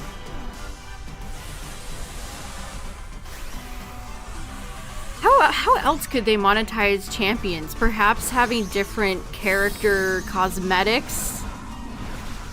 It'll be like Pogo, where you have to pay like $5 for a basic outfit and then it all clips inside itself and looks terrible.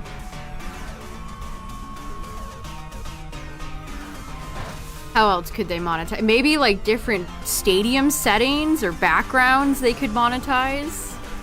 What's up, Yeti?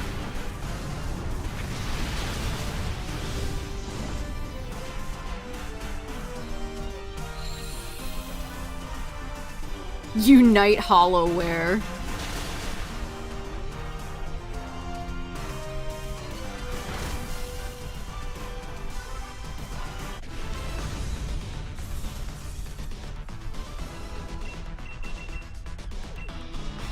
I still have not pulled a Alolan Dugtrio EX in pocket. I've tried for the Rainbow and the Full Art and Wonder Pick as well. I've just never gotten a hint, a whiff of that blonde Dugtrio.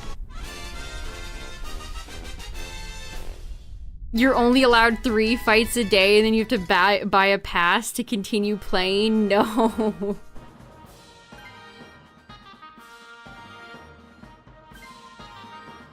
Has Pokemon ever implemented anything like that?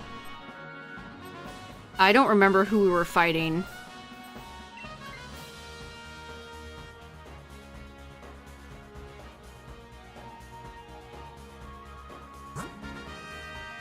We're fighting a dragon. I remember now. Alright, you ready? Possible loud warning. Oh. Oh, you should know that. That's a classic right there. That's a friend of the stream. An icon. A grade A flipper. Does a lot of fun flips in Dynamax Adventures. Yep, that's Sudowoodo. We could see Sudowoodo is actually in Dynamax Adventures. We could see him. You rolled a Pokemon that's actually in Dynamax Adventures. Incredible.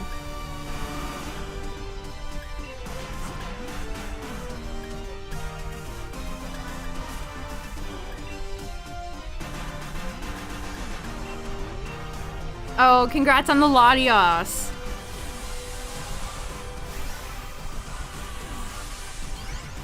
Jigglypuff. As seen from above. We're not quite sure. We just had that original trailer of Pokemon Champions from that Pokemon Day Presents.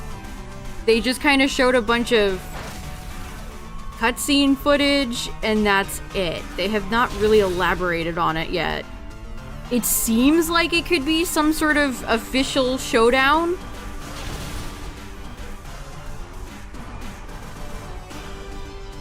Some sort of tool that will be the official way of playing the competitive game.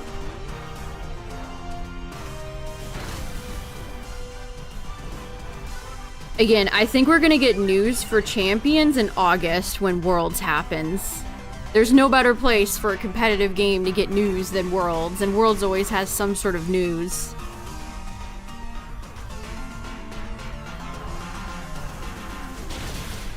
Nice, good job, Blaziken.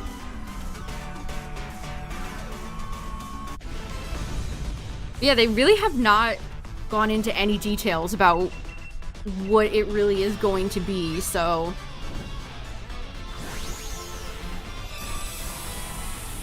I mean, people are joking about Showdown, but it's been around for so long. They have to just know it exists and ignore it.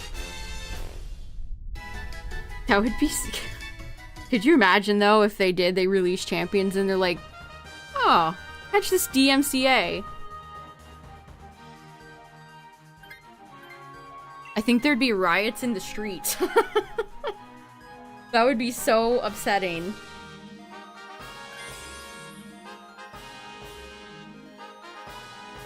Oh, Solosis Tier 3 Shiny? Nice.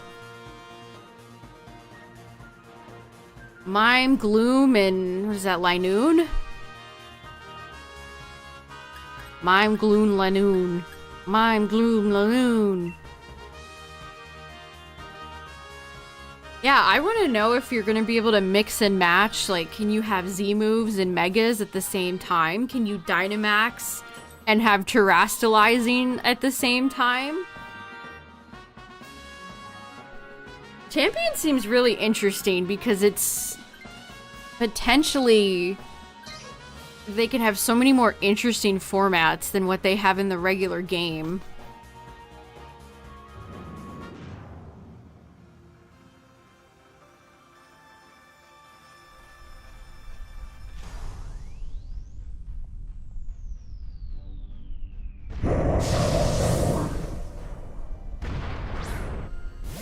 Yeah, you can Dynamax, Terastallize, Z-move your Mega Rayquaza. Pure and utter devastation.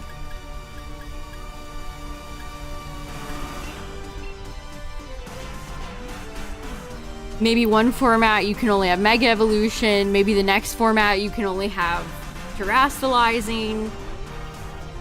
It's really interesting though because it's a way of keeping these old gimmicks around. Ooh, good freeze. Too bad. I guess I won't attack it with fire. Well, I'm attacking it with fire. He dodged it. We're fine. The miss worked out.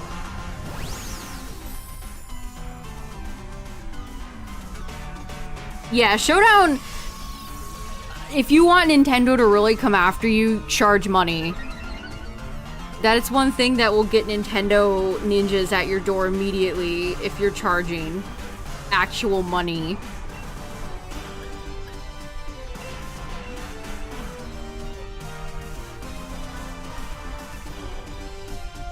How does he dodge while frozen though? That's a great question. You're out here asking the real questions. Honestly, doesn't make any sense. Yeah, how many, you bring up Sedinja, how many Pokemon are they gonna have available? Is it gonna be everybody? Is it gonna be, this format is only Gen 3 Pokemon, this format is only Gen 7 Pokemon. There's so much they could do with something like that.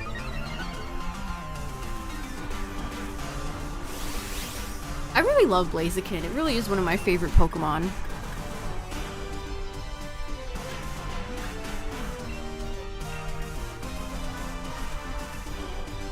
Even if he does miss Blaze Kick.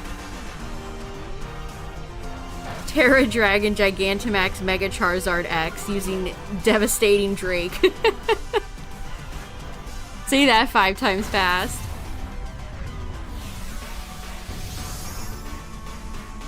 It'd be nice to have 2 different teams in charge of like singles and doubles too, because doubles and singles are very different formats.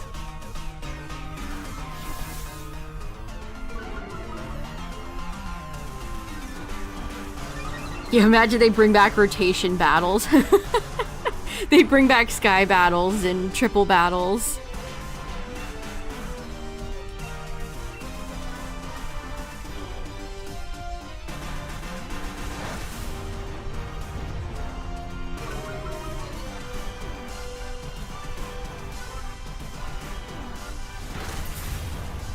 How are you going to obtain items? Inverse battles? Oh, you could never forget about inverse battles. How could I have forgotten? Yeah, are you gonna have to like pay for Life Orb? You have to pay 250 champion gold for leftovers.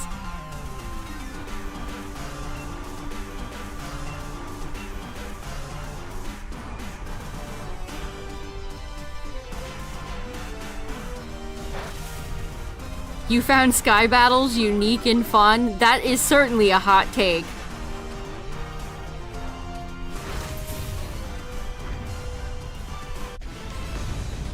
Yeah, I could absolutely see a battle pass. Absolutely. I mean, it's a battle game. They want to make money, so you can have a battle pass for your battle game.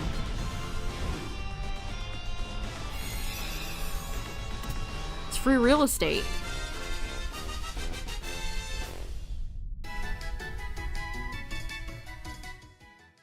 They revealed so little about it, but Champions is honestly, I'm really excited to learn more about it.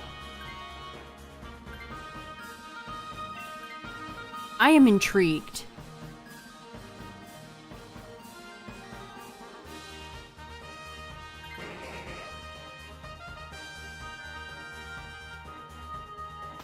Although, again, the potential of microtransactions and stuff like that is concerning. It's gonna be a mobile game too, right? Which, of course it is. I just can't resist. We can't have side games anymore unless... Oh hey, it's the Mister. It's Mr. Os. Mr. Latios. We can't have side games anymore unless they have a mobile version with 500 microtransactions. 6 different currencies...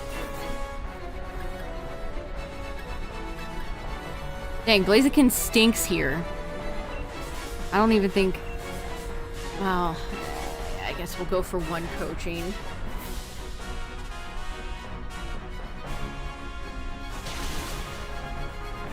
Like, if they reintroduce Mystery Dungeon again, they'll probably have a mobile version where you have to pay to add a member to your team.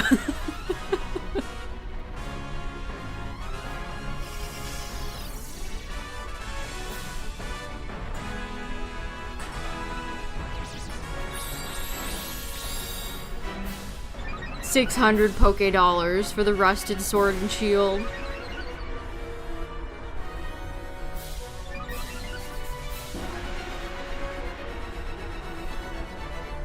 You have to pay $10 extra to use Intimidate Incineroar. I miss spin-offs too, I really do.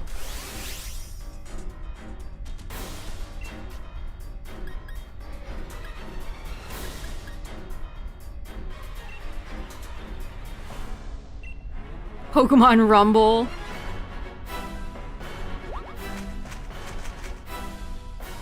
I want to check out Poke Park at some point. I never played that, and I've been meaning to check it out.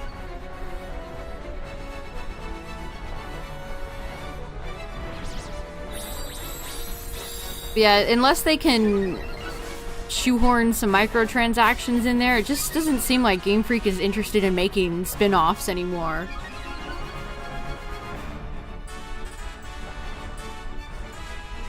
Poke Park is amazing. I think I've heard mostly positive things about it. You gotta check it out.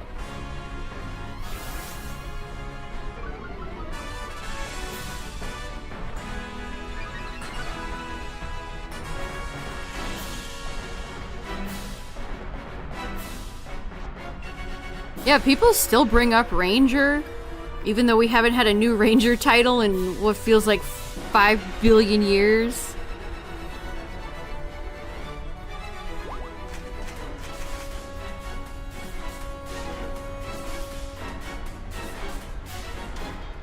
Oh, this guy's setting up a D-dance. Look at him.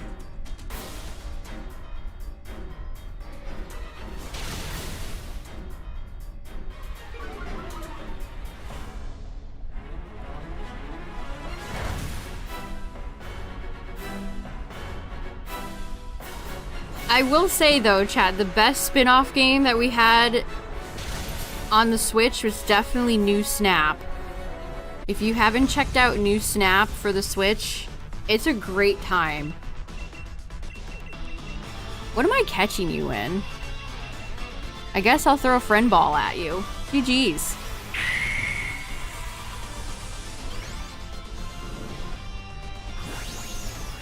Yeah, I don't know how Ranger can work.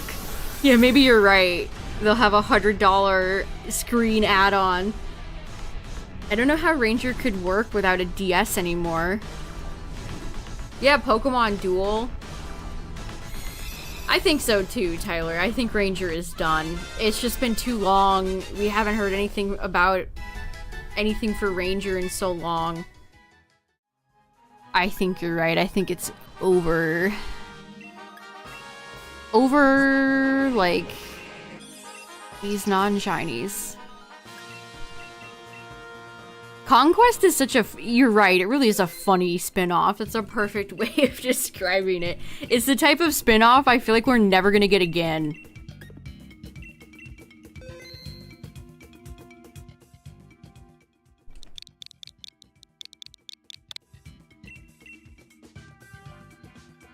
Isn't Pokemon Quest still going in China? Is that still active over in China?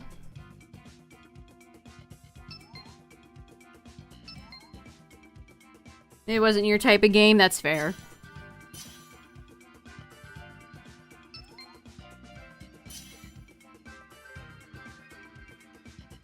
Alright, we've had some good variety tonight. Let's see who's next.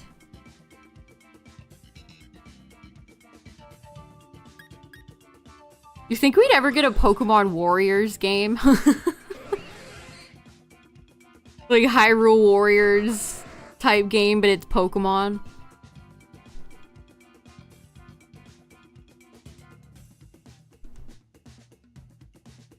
What would the roster even be? I bet it would be like Charizard, Venusaur, Blastoise, Charizard, Gengar, Snorlax, Gyarados. No way. The return of Nihilego. I've been wanting this day to arrive. I'm almost like, oh, but it could be Stacka. I have Stacka. I'm still not... I still can't process that I got the gold box. Did the drought end? It has not. It's still droughting. The Battle Tree. Yeah, I definitely did some Battle Tree stuff back in the day.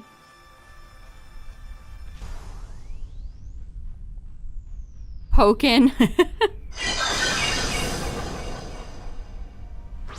I'd be very surprised to see if we ever got any more Pokin.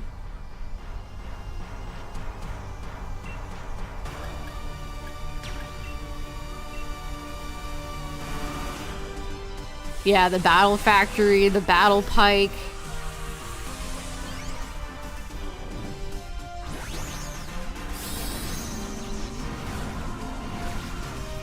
Shillelagh. What more could you want?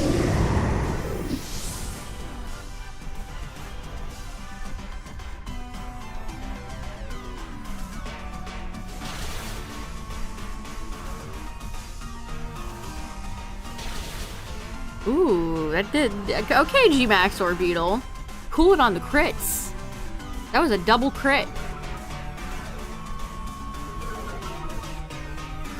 Take it easy.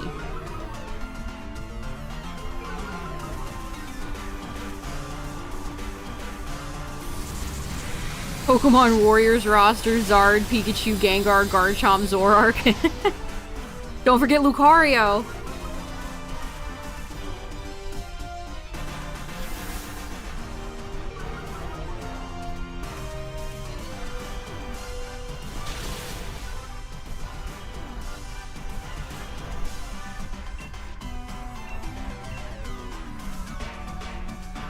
Lucario would probably be headlining on the box.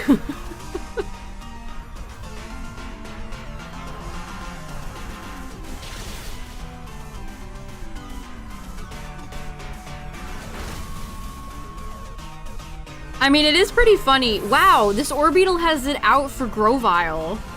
Yeah, you can't forget Gardevoir either. Or Dragapult. All the pseudos. It is pretty funny to see Xerneas use that Z move, though, you have to admit. It's kind of funny.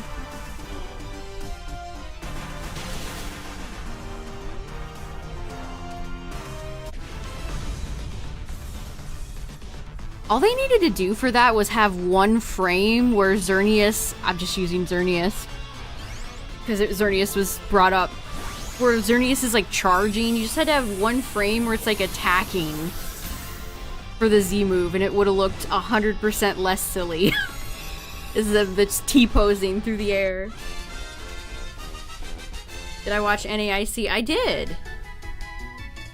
It was good.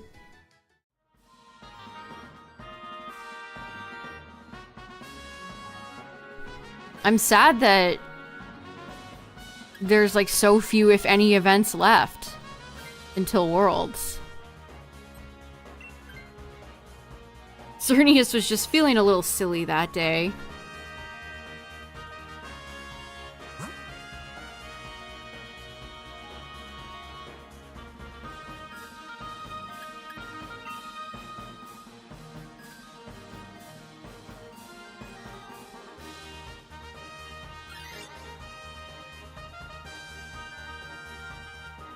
Okay, of all the options, I did not expect to go grass.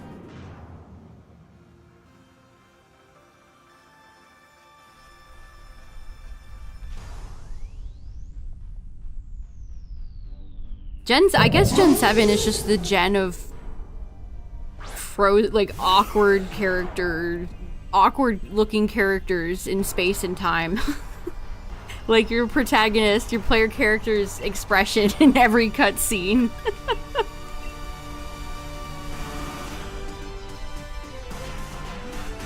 Is maintenance happening? How do we always manage to grab Dynamax days when they're doing maintenance? Why does it always work out like that? Maintenance is usually never long though, chat. It's usually like half an hour, if that.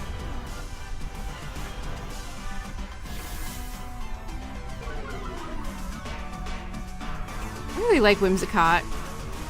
I don't like when it lands hurricanes on us though. And it's the confusion. No! That's so unlucky. Whimsicott, I was just saying a nice thing about you, and now I take it back. This is not the face of mercy.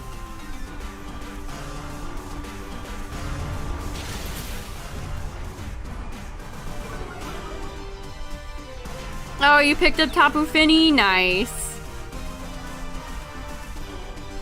More like Tapu Fin. Because you're done. You got it. I miss the Tapus.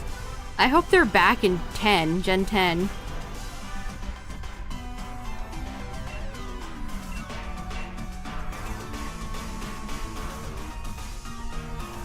The Tapus are such good terrain setters, speaking of like VGC. If the Tapus were around in Scarlet Violet, I think the meta would look a little bit different.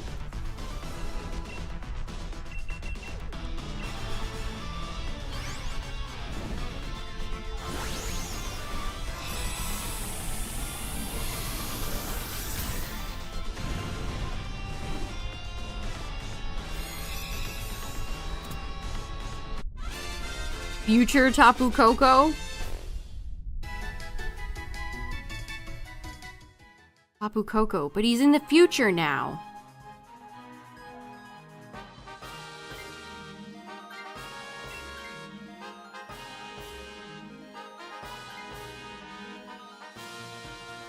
Weather is just so strong. It is such a strong, busted mechanic in Pokemon.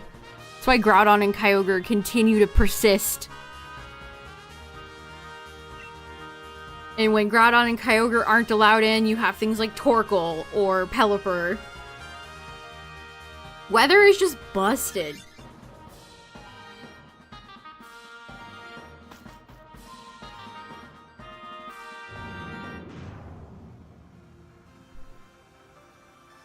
Maybe we need some more Pokemon that have abilities like Cloud9. Cancel out the weather.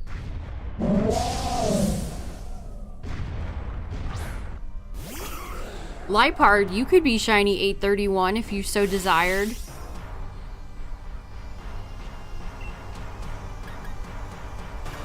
If you really put your mind to it.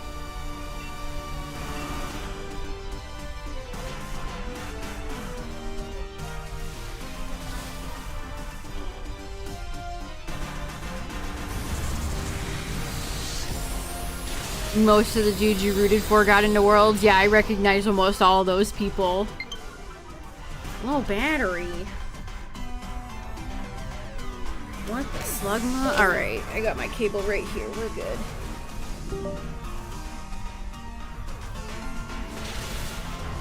What do I do with dupes? They just sit in my box with all the rest of my shinies.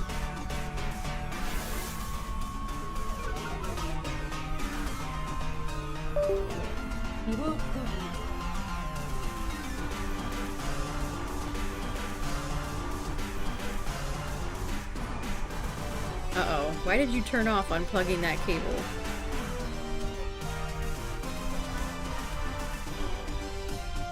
Controller. Uh-oh. Controller, help. Great, it's flashing.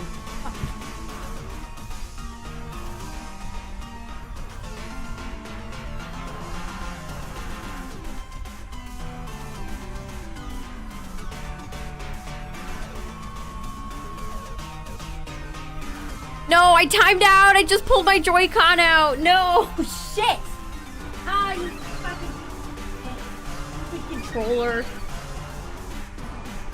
Turn back on! It's not pairing. What if I throw it into the ground? You think that would help?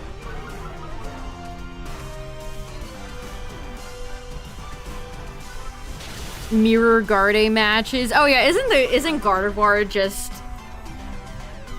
I think I saw that the Gardevoir decks have won the most money out of like any deck in the history of TCG.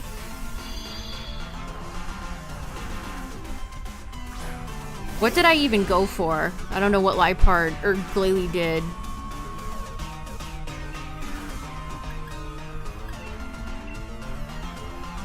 Okay, it's working now. We're fine. We're fine. Everything is fine. Everything is fine.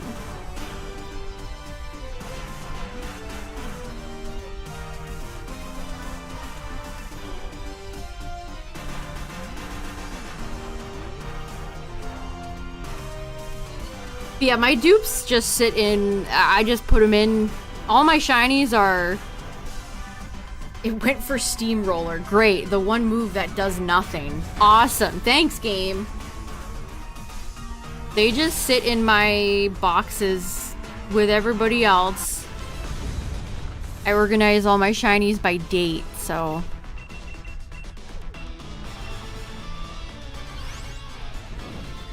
My Dynamax shiny boxes are full of dupes. It really kind of is a dupe hell if you think about it.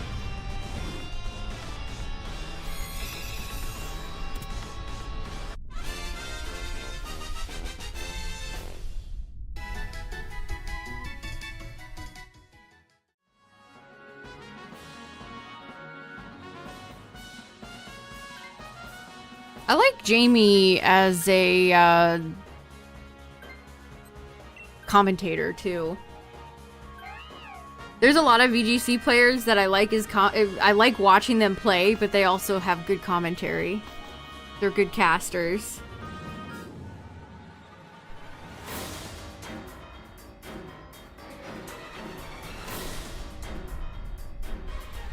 Alright, this should be Nihilego, and it is! What a surprise! It's the jelly. The big jelly around town.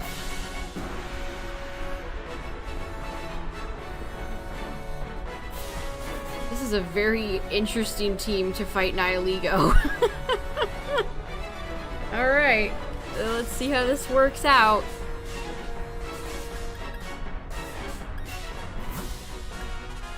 I mean, nobody benefits from Screech. I could go for Screech, but nobody except me. I mean, if I double Screech with Grovyle, I guess that will help.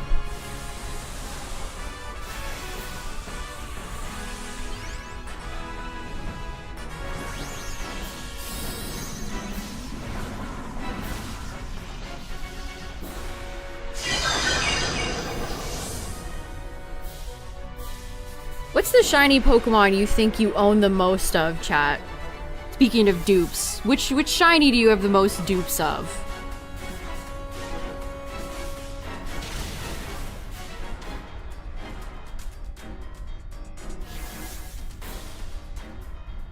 Spearow, Charmander, Fluttermane.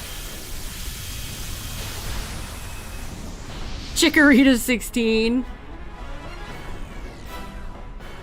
I feel like for me, maybe Sneasel. I've found so many Sneasel in Scarlet and Violet. Sneasel. I did catch like a billion Milceries from that one Milcery outbreak event. Oh, you have Psycho? Yeah. Never mind. Disregard. 15 shiny Poochyena.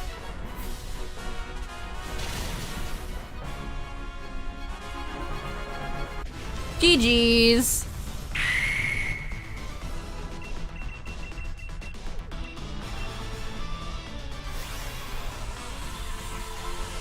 +60 shiny Breeject Charmander.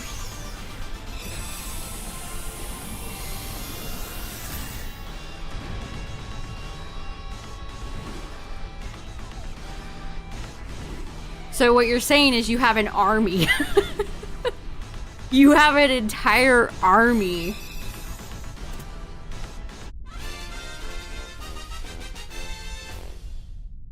Yeah, any outbreak event in Scarlet and Violet, I probably have a ton of. I did catch... What was the last one? I did catch like 10 Porygon 2s that were shiny. If you want a lot of dupe shinies, chat, just participate in the Scarlet Violet outbreak event.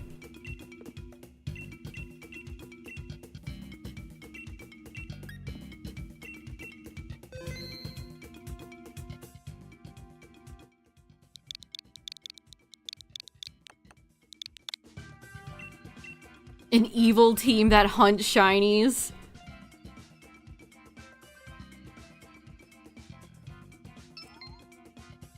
That would be so funny. I would love a game that actively takes the piss out of shiny hunters. That would be great. I'd be down. Team Shimmer. Perfect. Team Full Odds. Your shiny doesn't count unless it's a full-on shiny from Pokemon Platinum.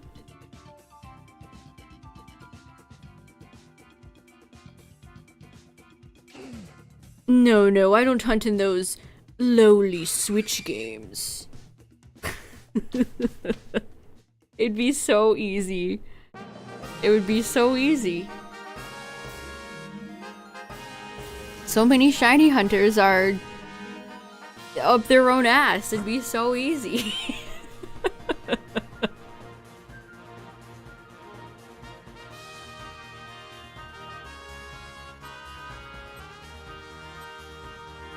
We have a dragon, a dragon, a dragon. Oh, we get to Palpy returns. It doesn't count. I mean, I've seen full odds hunters say that, unfortunately. Some full odds hunters really do think like that. I'm not just memeing. Somehow, returned. Somehow, Palpitoad returned. Skinning Pokemon? That sounds like something like a dark, a goofy PETA game. PETA. Palpitoad is here.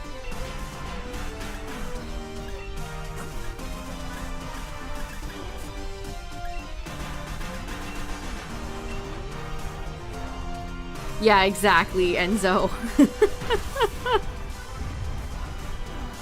I'm making those jokes because some of them really do think that. Some of them really do consider your shiny pixels less cool than their shiny pixels.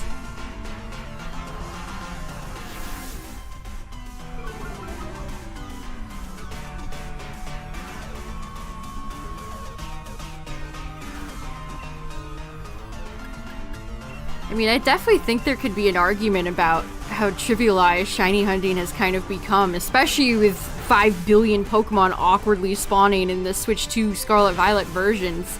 But at the end of the day, it's not serious, you know? Shiny hunt however the hell you want to. I don't care. I'm not here to yuck anyone's shiny yum.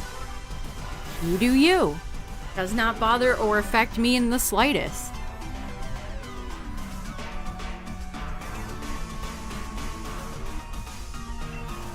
But if you're gonna be like, well, yeah, my Safari Zone shinies are more legitimate than your shinies. It's like, come on, man. Not that serious.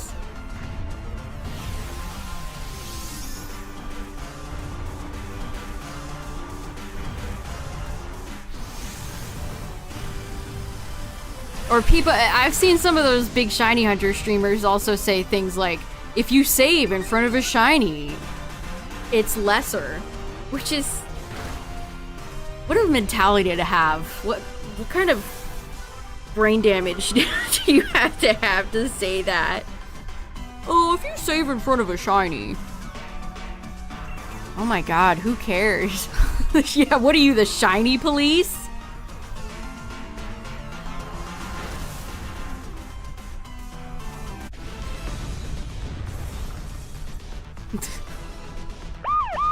Officer, we have a, under-odd shiny right here. They did not spend 750,000 hours full odds hunting. Take them to jail. Yeah, you know, that's what it comes down to a lot. I take more time, so my shiny's better. I mean, but with a lot of these full odds hunters, they have like 60 copies of the game. They have 20 shiny hunts going on at the same time. It's like, alright. Buying out every Japanese copy of Leaf Green in the country of Japan.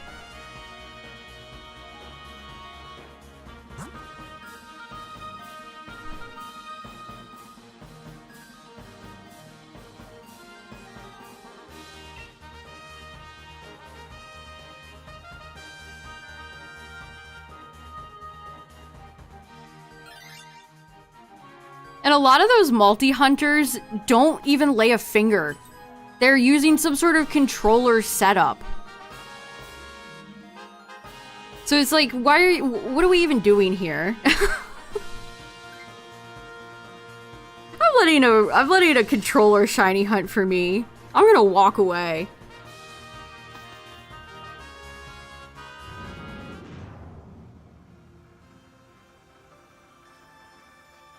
I know, the people that do like a billion shiny hunts, it reminds me of like TikTok brain rot. Where they have to have a million different things on the screen. It's too much. Like, if you're doing a few hunts, fine. But some people take it a little far.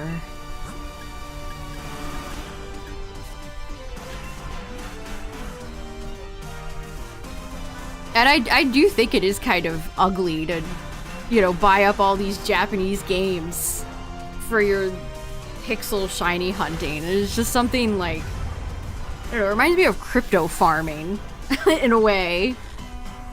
All of these elaborate setups that probably take a ton of power.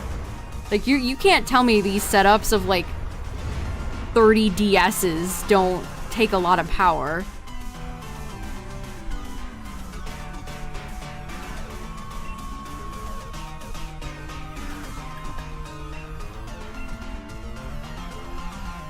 You didn't see the direct midnight? It was good. It's worth watching. The game looks fun.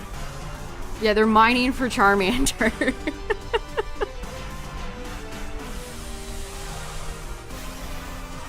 Gotta mine for my shiny Pokemon, Japanese Pokemon Platinum Piplup.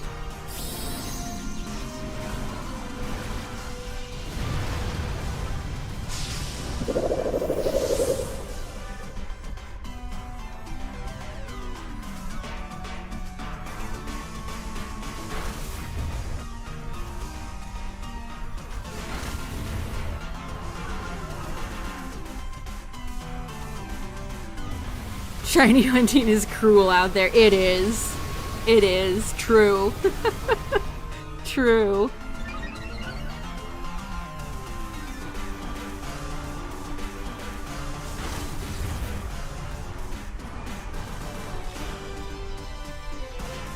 It's just Pokemon, it's in general just attracts a lot of elitism, and it's very funny. Like, it just isn't that serious. It just is not that serious, you know?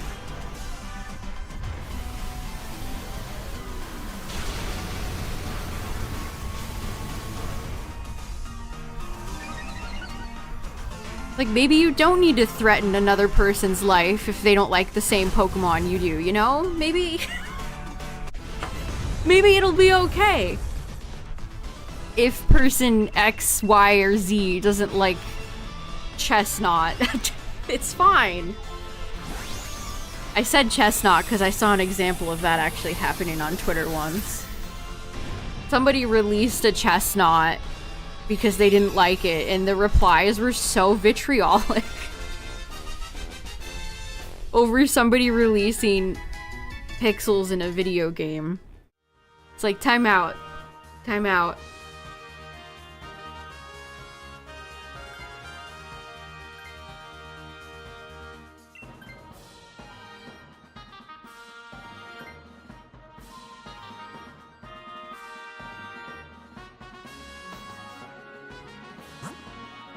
Eggy, Abomasnow, Boof. Well, Palpitoad's in a little bit of danger here. It's only a game. The problem is some people absorb these properties as like a part of themselves, and so when you find somebody who disagrees or doesn't like a part of that franchise, they take it personally. They take it very personally. You can't dislike Chestnut. He's like my brother. I grew up with him.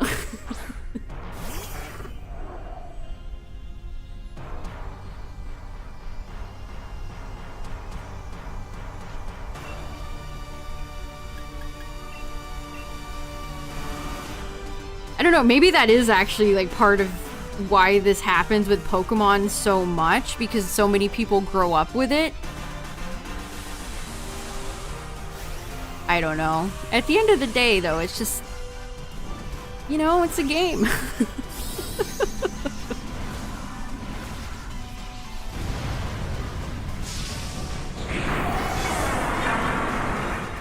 Duraludon is about to go in. Get ready to get big buildinged.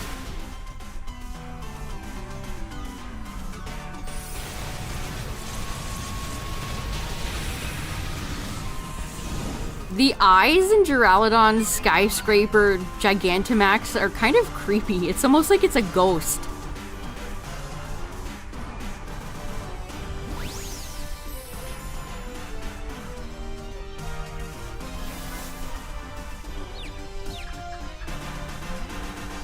And what's funny too is that, you know, when people argue about what's the best starter or what's the best gen, it usually just comes down to the one that you grew up with, the one you have nostalgia for. Has Pokemon ever won or been nominated for Game of the Year? What was PLA nominated for Best Family Game? I want to say Legends Arceus is the only one that's been nominated for something. I saw some people talking that Bonanza could be a Game of the Year contender. What do we think about that? Do you think that game could go all the way?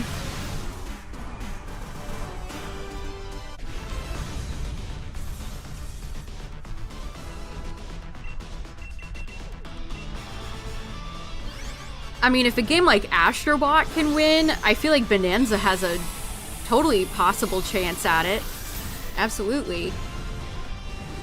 Although it's up against... What are the other, like, Game of the Year contenders so far? That Claire Obscura 30... Club 33, whatever that game is called. That one... Can people stop naming their products like shit?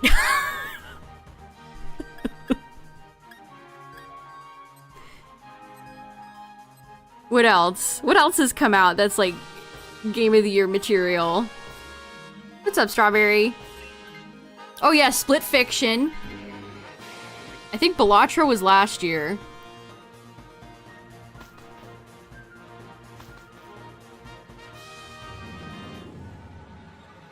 I don't know why Metacritic operates like this, but Expedition 33 got knocked back out of, like, top dog by Tears of the Kingdom. Oh, hi, Zygarde.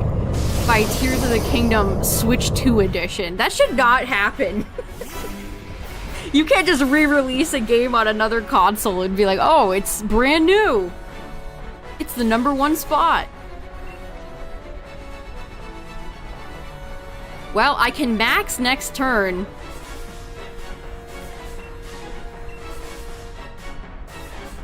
But immediately opens up with 1,000 arrows. Ow.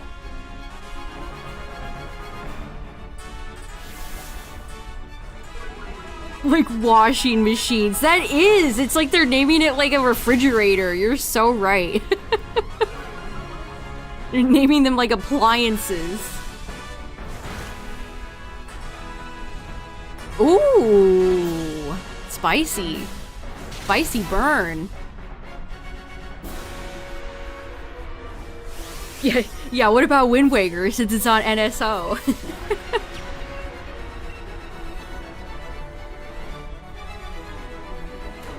I hope Bonanza's good. It looks good. I hope it's good.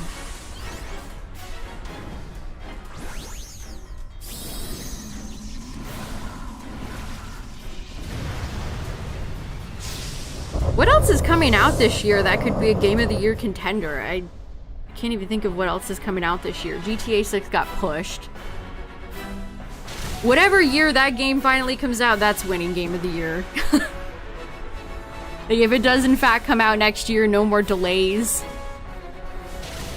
then it is likely going to win next year.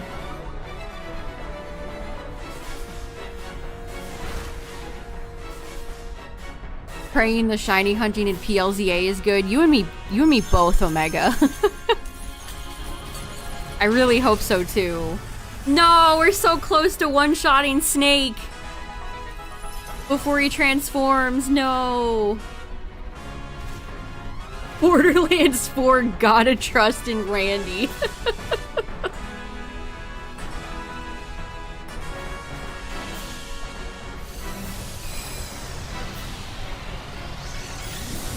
Will never fully replace Charles Martinet. The way Mario says Mario Kart World, it sounds bad.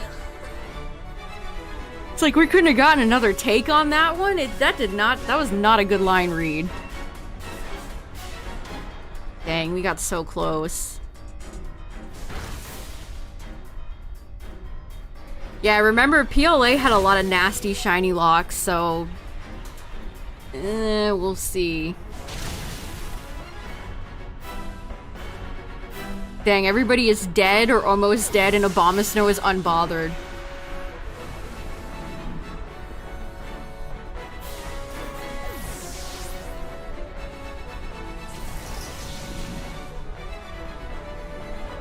I think Palpitoad's dead to the hail.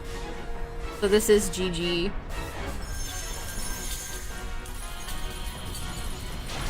Yeah, we needed like a super omega crit. Oh, you got binded too? Rip. Dang, that was a decent attempt though. There's games you personally like, but they're not winning Game of the Year. Yeah, the committee definitely likes a certain type of game. They like the big, flashy AAA games.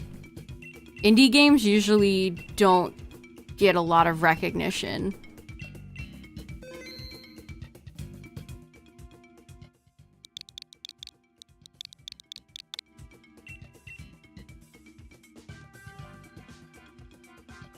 They also don't really like horror games, and they don't like remakes. Those are other games that they're not they're not fans of.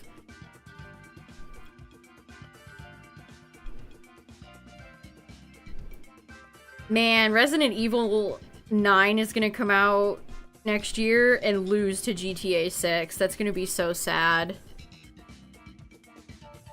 That's gonna be so sad.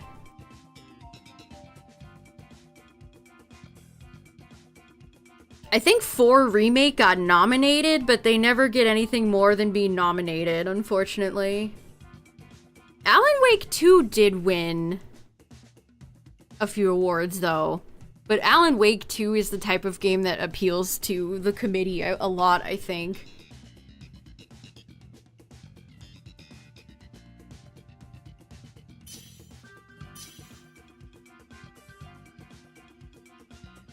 GTA 6 could be buns. It could be. I saw an article, or I can't remember what it was, that they're having trouble. There's development hell for like the final part of the story. But at the same time, it's a Rockstar game. I mean, Red Dead 2 did lose to God of War, which that's so wrong. I fundamentally disagree with that one. But Rockstar games are like an event. They're not your average video game.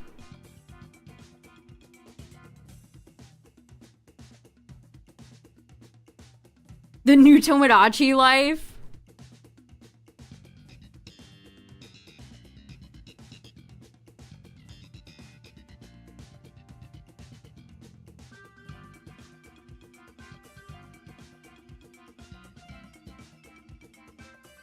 Yeah, maybe the new Tomodachi Life will be a big hit. Who knows? One more slot if anyone wants it.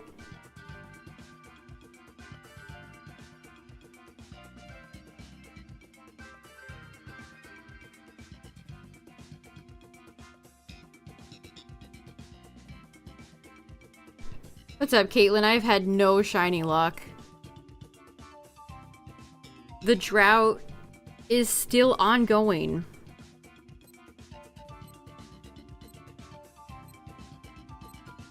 Oh yeah, the new Silent Hill game. That's right. I think they announced the other day that isn't Bloober remaking Silent Hill 1?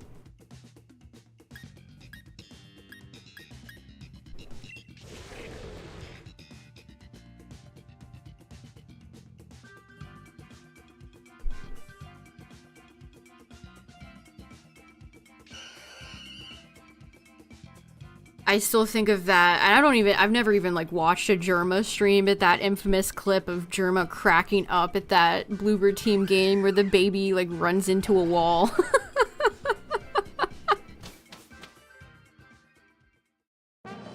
so funny. Martin's back.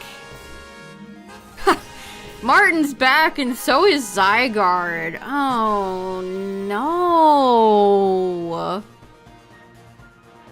Pelipper and Slowking are side by side. Wow, that's so bad. Oh, and then we can't even get Sneasel. Nope, not Groudon or Landorus.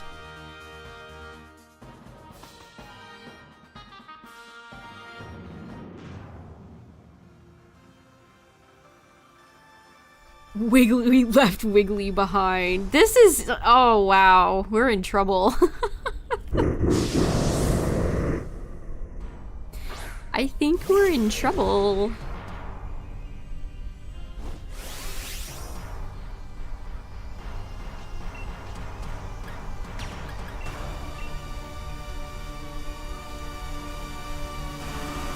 Yeah, it's definitely Ting-Lu.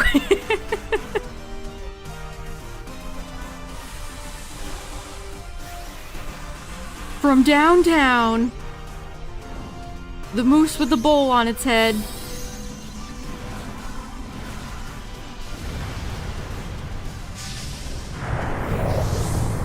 Alright, Sandaconda.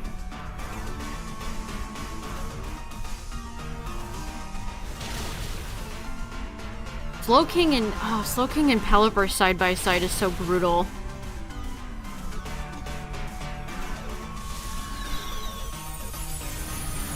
Shiny Ting-Lu after 53 encounters. Just got a shiny Timber, nice.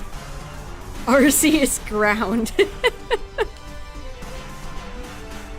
I wish every day that they had mythicals in Dynamax adventures. That would have been amazing.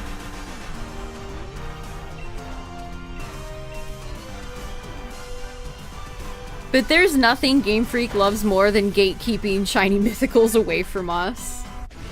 You have to play by their rules to get a shiny mythical. One does simply not shiny hunt a mythical in a game. You have to play by Game Freak's rules if you want one.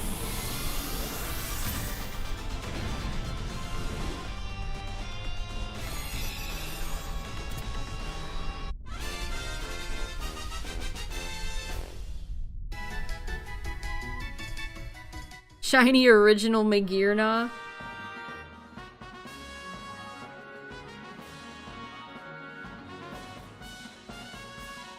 I really hope we have an opportunity for some of the shiny mythicals in ZA, but we didn't have a shot at Manaphy, or Darkrai, or Shaman, or Arceus in PLA. I will never forget this injustice. Like a day or two, somebody had gotten a copy of PLA early, and they hacked in a shiny Manaphy and said that you could shiny hunt Manaphy in PLA.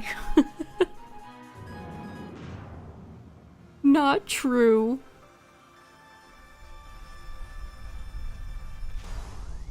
Yeah, that's very mean. That is diabolical. Actually, super evil. It was the perfect opportunity to shiny hunt Manaphy, but they're like, no. No. Go complete the BDSP Pokedex for that one, bozo. L vanishes in a puff of smoke.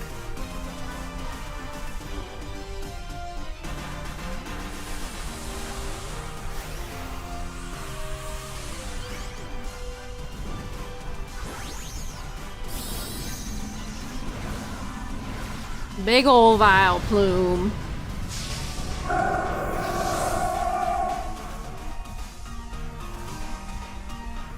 Yeah, are they gonna do a home Pokedex for PLZA? Probably. Yeah, but who do they even choose from? Yeah, I want shiny Hoopa too.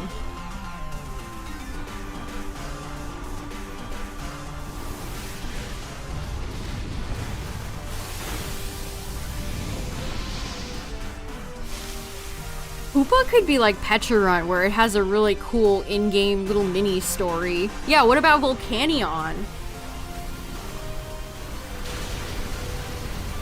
I'm kind of glad we only get like one mythical nowadays. I think they got a little crazy there. I'm glad we just got Pecharunt. That's fine. I don't really need any more than that. Especially if they're... I mean, at least Pecharunt got a story. Yeah, Volcanion, Hoopa, Diancie.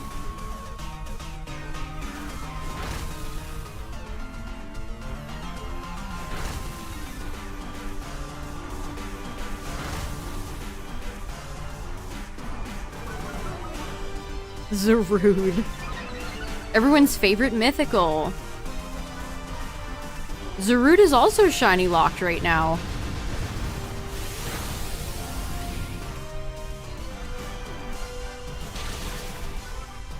Yeah, no problem, Enzo. Congrats on the Finny. Diancie had a very limited release in Korea.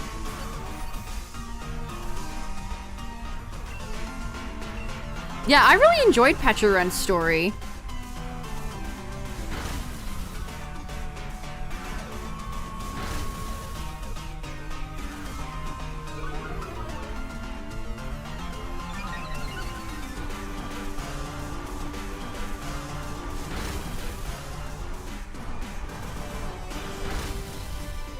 You know, every time I'm like, oh, they never distributed X Pokemon, Y Pokemon. And then someone in chat is like, yeah, they gave it out during like Sun and Moon era, and I'm like, oh. So many distributions, I just can't remember.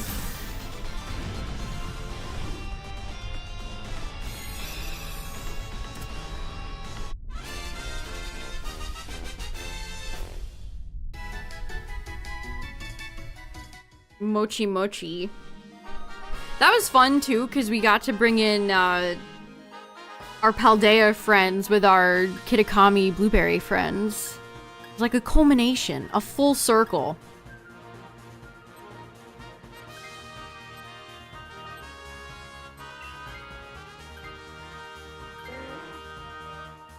Yeah, we still have not had any distributions for like Shiny Koraidon.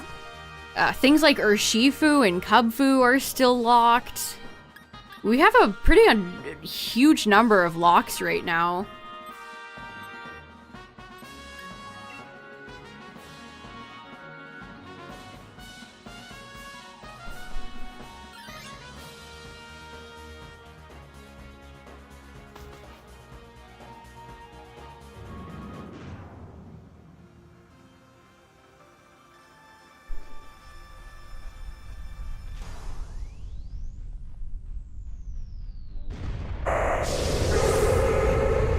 Octillery.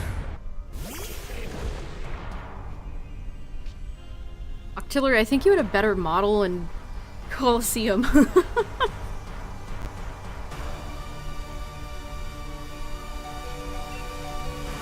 Yeah, Shiny Urshifu might be one of the worst shinies ever. It's a real contender for worst shinies of all time.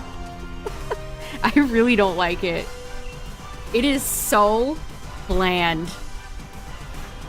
If you've never seen Shiny Urshifu, just picture in your mind Urshifu, but with like a slightly pink snout.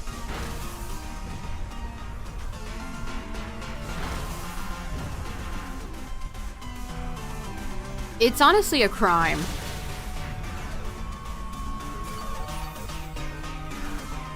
It's very bad. Yeah, he looks like he got a little sunburnt. He stayed out in the sun too long and didn't put his SPF on. Now he's getting roasted.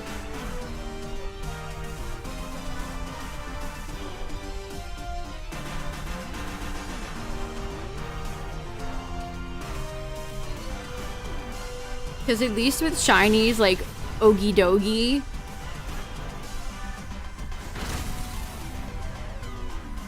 Ogidogi shiny is like the offensive gradient meme.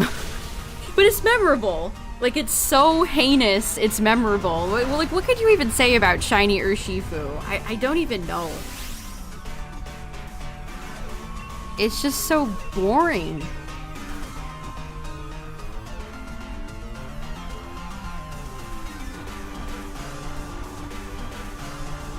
Monkey Dories is worse. Yeah, I honestly kind of like Ogie Dogie shiny because it's so flashy. It is a crime, but it's kind of funny. It's so offensively ugly, it somehow turned around into finding it charming. Hey, at least it's not forgettable. I can't even think of what Monkey Dory or Pheasantipity shinies look like right now, but I can tell you what Shiny Dogie looks like. I haven't played Pokemon Go in years.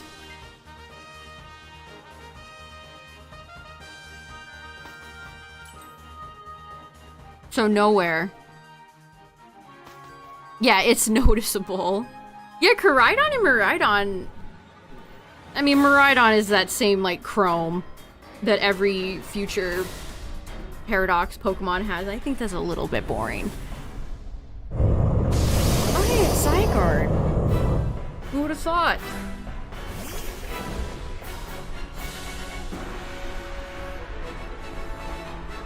Actually, let me look it up. Let me look up the monk. Shiny loyalty.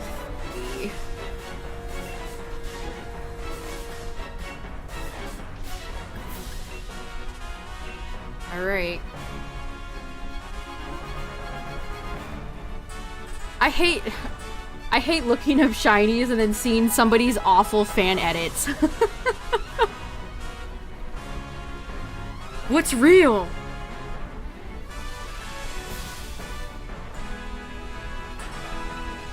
So Pheasantipity is kind of blue and Monkey Dory is a lighter gray? Yeah, Monkey Dory's is terrible. Yeah, Pheasantipity... Pheasantipity's is okay. Gosh, they're kind of an ugly group. Seeing them together all shiny, it's like, ugh. So many colors. So many bland colors.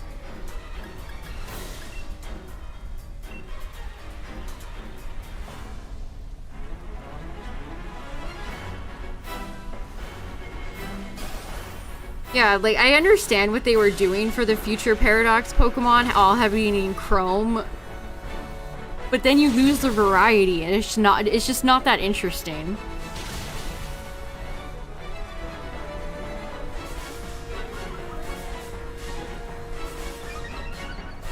I remember that at midnight.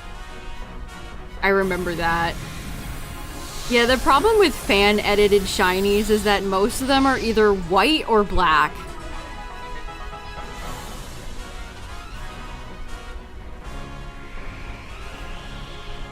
Which is... I mean, there's a lot of very cool shinies that are white and black. But they all can't be... You know, we need to have some variety in there. Not every shiny needs to be white or black.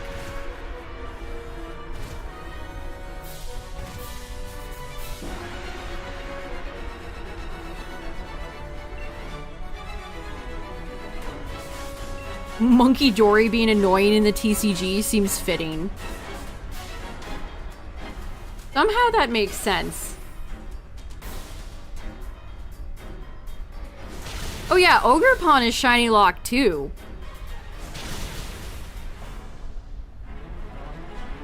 I don't know how you would be able to tell if Ogerpon was shiny wearing the mask.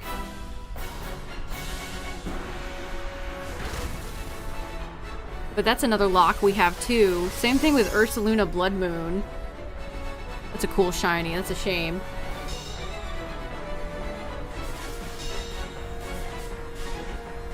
Dusk and Dawn Wings, shinies being the same. I know. The Crowsmoose shiny is pretty boring.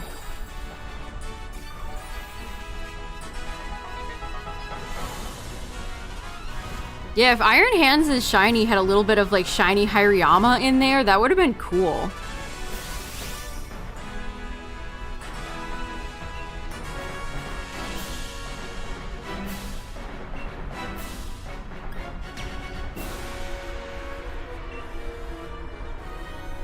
I can't even remember what shiny Pecharunt looks like.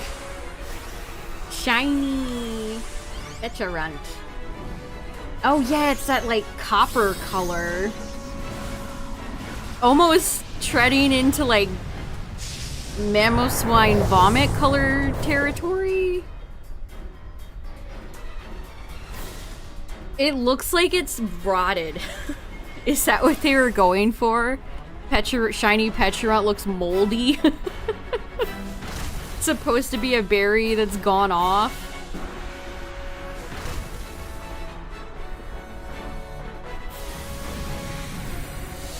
Pecharunt.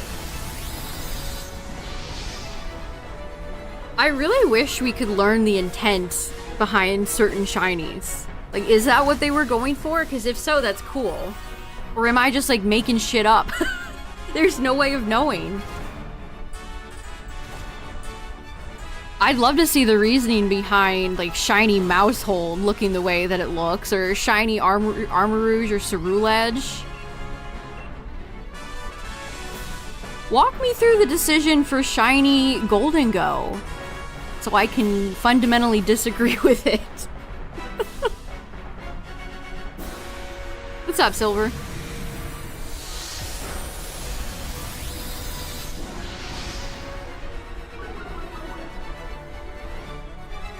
Oh, I see how that's annoying. Classic Monkey Dory.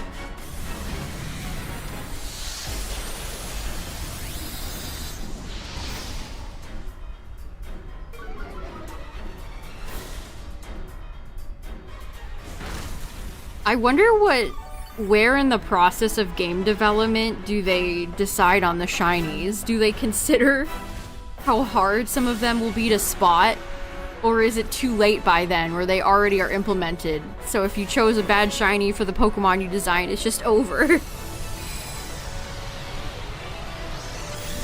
What's sad about shiny Gengar is that it used to be decent. If you look at Gengar's 2D sprites, you could actually tell a difference. It's when it made it to... when it's made... Stop me if you've heard this one before. A Pokemon had a good shiny and then Gen 6 happened. And they lost all the color.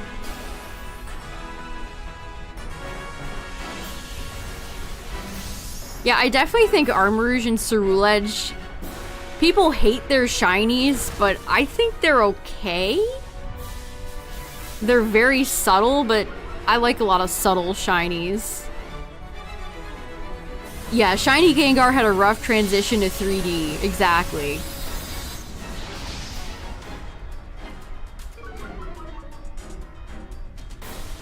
Sonic knows.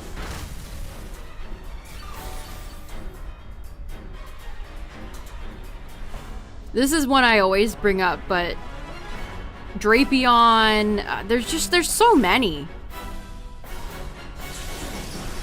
I think Porygon shiny got the worst, made for the worst.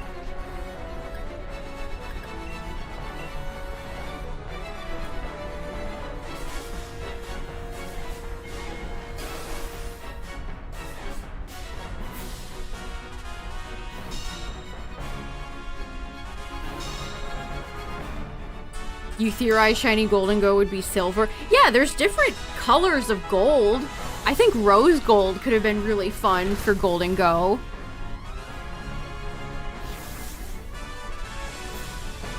Yeah, I don't hate shiny Ceruledge and Armarouge like other people. I mean, I understand why people don't like them. But again, not every shiny can be, you know, black and white.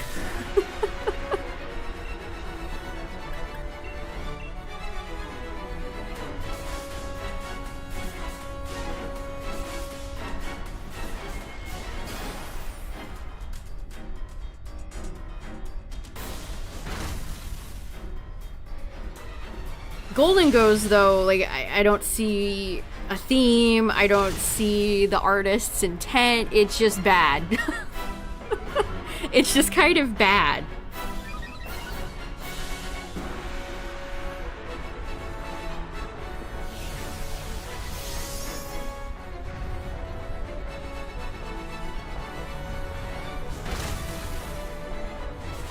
Sableye, yeah, there's so many Pokemon that had more of a nice brown yellow tone that kind of turned muddy when they made it into 3D. A lot of red shinies really suffer, like Drapion, Duskull, Dusclops, Absol, like specifically like Gen 3 red shinies.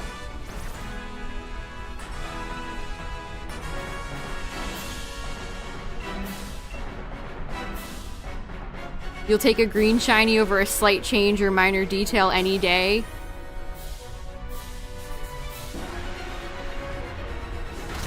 We love green shinies around these parts.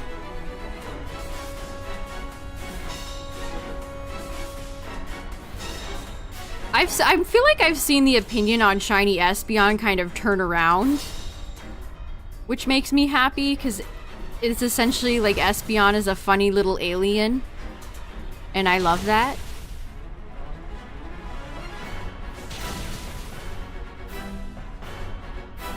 Wow, 2 hits, Sandaconda. You're really busting out the inner strength right now.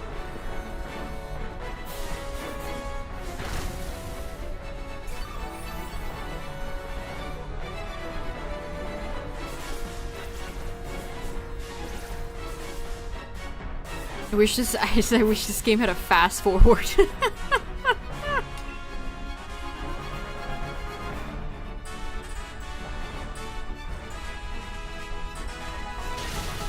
Shiny Espeon is Gleepglorb? Exactly.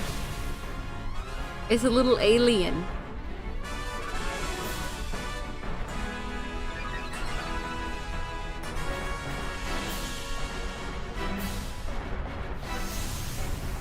I don't know, maybe one day we'll have to like do a deep dive through the pages of Bulbapedia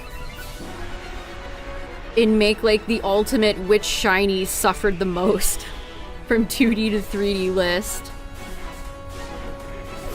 Goodbye, Sandaconda.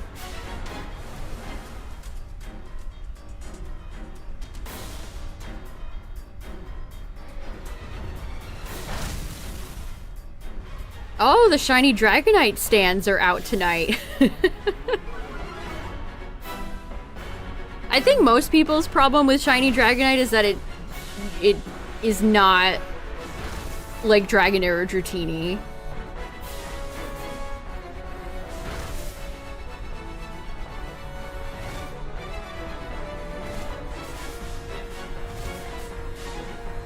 Yeah, it's okay. I've never been a shiny Dragonite hater either. Well, not that much.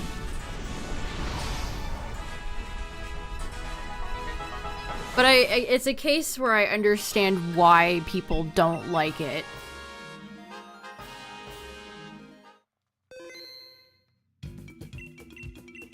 Alright, chat, we can't end on a loss. One more. If you had... Well, I mean, maybe we can end on a loss, but not that loss. Win, lose, or some mysterious third option. One more. You love Dragonair, never liked Dragonite?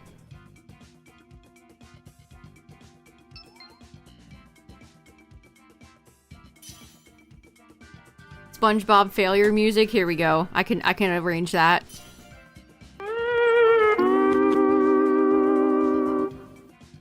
Win, lose, or crash.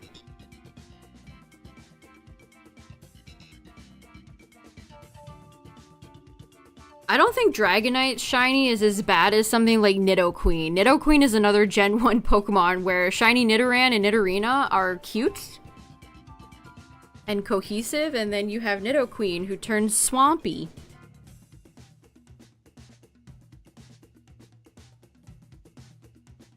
Especially when Nidoking has such a banger shiny. Nidoqueen is where you draw the line.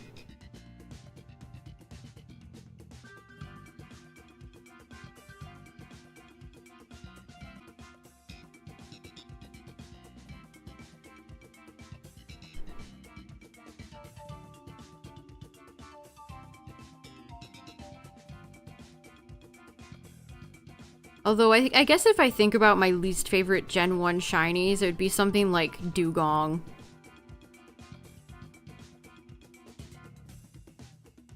Oh, yeah, the Baxcalibur. Never mind, we're doing the Baxcalibur raid. Yes, I forgot. We'll do more Dynamax this weekend, then. Baxi tomorrow. Yeah, it's like Dusknoir. And even though Duskull and Dusclops have gotten dull, that sounds like a personal insult. They've gotten so dull. Their colors have gotten dull. Dusknoir is just like, what is this? What are we doing?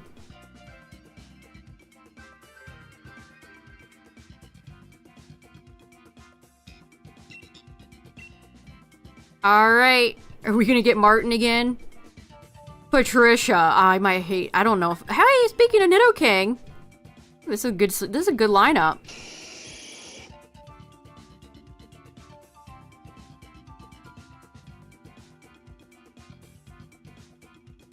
I love Dragonair's, what is it, Fossil? Dragonair's first Fossil card where it's in that, like, beautiful lake. That's peak Dragonair.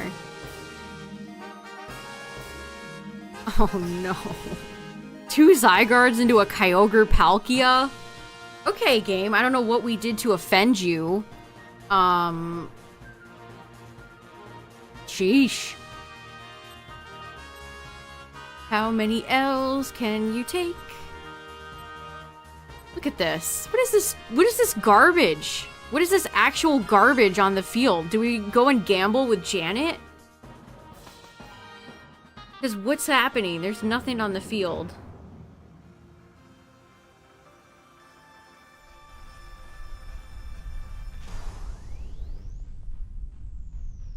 Wait a second, we were just talking about you too, Nidoqueen.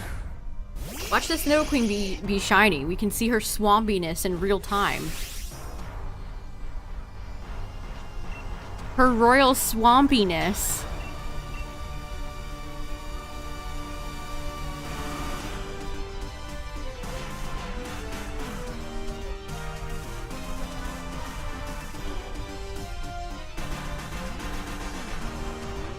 I mean, the worst thing about Nidoqueen is that she doesn't have any teeth anymore.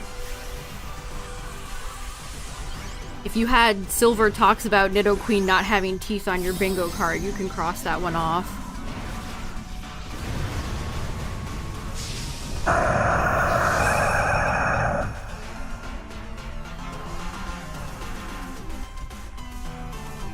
Yeah, some people in chat have said that server maintenance is happening. Unfort. Nidogums. If you look at Ken Sugimori's Nidoqueen art from Gen 1, she looks so cool and tough. And now she's like the warden for the Safari Zone.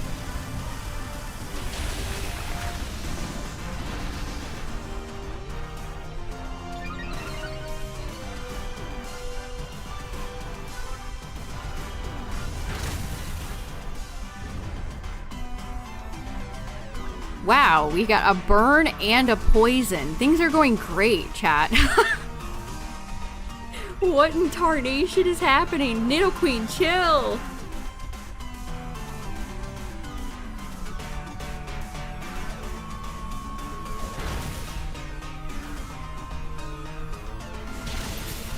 Ma'am, calm down. Ma'am.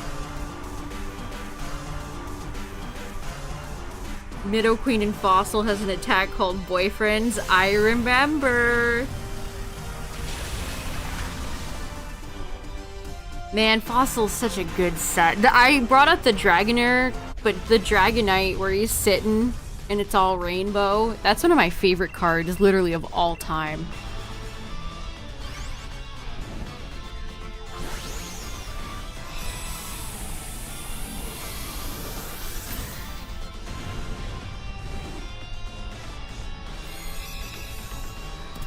The Nidoqueen, nice. I have Nidoqueen. I might have her non-hollow. That's a little thing they used to do. You could get rares, but they didn't. Oh, they weren't always guaranteed to be hollow. Thanks for awarding us 2 ground Pokemon when Kyogre or Palkia is at the end here. Thank you, game.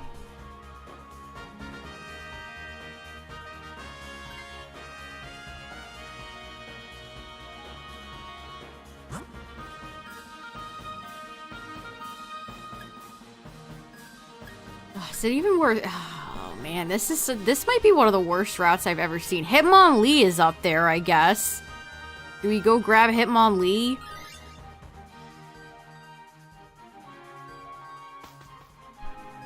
And this is tough because Wide Guard is definitely more effective against Kyogre. But it could be Palkia. I mean, Palkia has spread moves too, but Kyogre, Origin Pulse, you know. Say no. This is a say no more situation. Yeah, a Gambo would have been real nice. I feel like Dynamax Adventures has been Dynamax awful, no good, very bad routes lately. We were doing fine until double Zygarde Kyogre Palkia.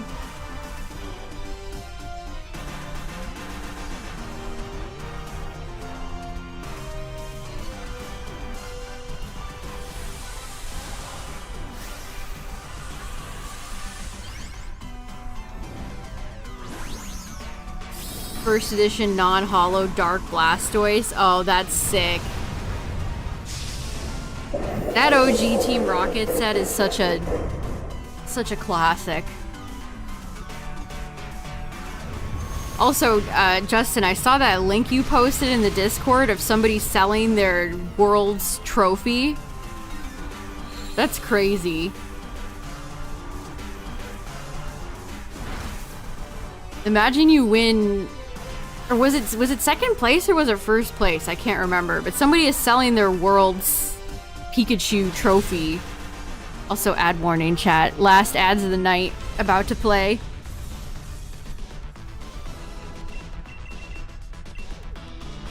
It was second place. They must have needed the money.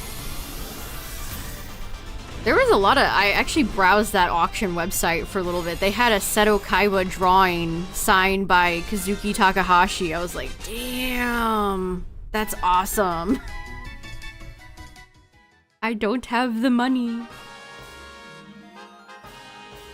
But that's so cool. They also had... I feel like I saw every Pokemon booster box sealed for auction. There was a shadowless PSA 10 base set Blastoise that was like many thousands.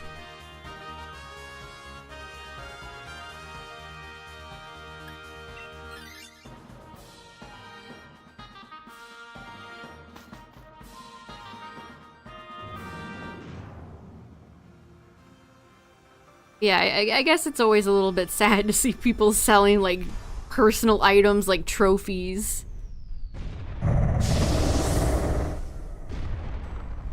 Oh, it has perfect centering. That's nice. Unfortunately, a lot of my old original base set jungle fossil Team Rocket gym challenge blah blah blah, a lot of my cards are not in great shape. No PSA 10s for me.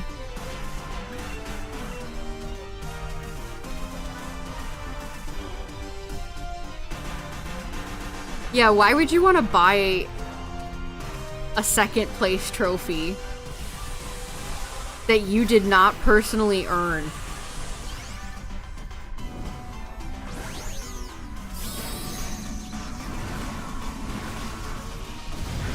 I can just imagine the type of guy that's gonna win that auction and then display it. Probably go next to their wall of Funko Pops.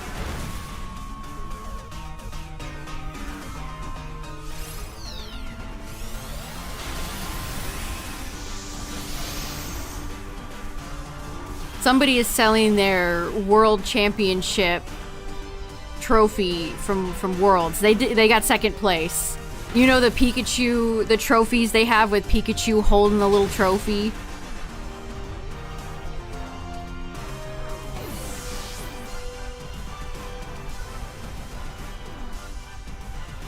I don't know, I guess they need the money. Or they just don't want it? I don't know. Like, even if it's not a first place trophy, like, getting second place in Worlds is an insane accomplishment. You're very talented. Even, like, top 32. That's very good. Out of everybody in the world, Italians, Japanese players, the Americans, Canadians, Australian players, it's very impressive. Was it TCG?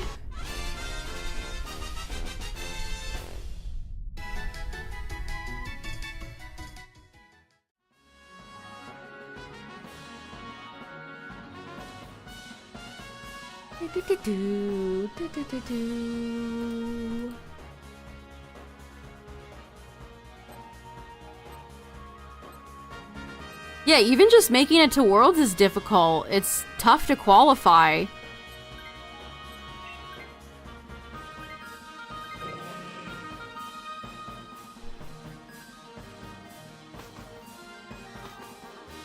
Alright, time to find out which menace to society we're about to fight.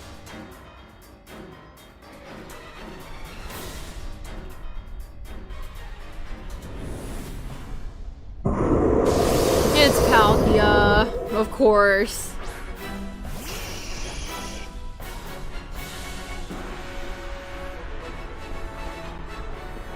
Here, chat, if you wanna, if you have over $1,000 to spare, who knows how much it'll end up going for.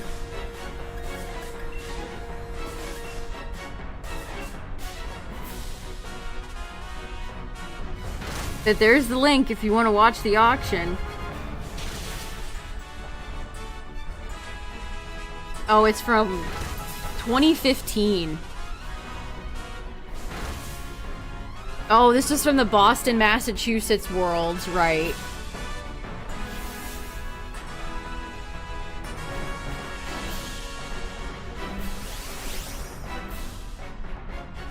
I mean, it's a cool trophy. It is a cool trophy. Man, this is so unfortunate.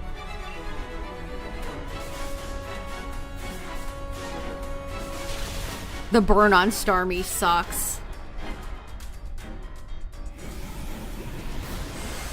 Palkia is firing its laser.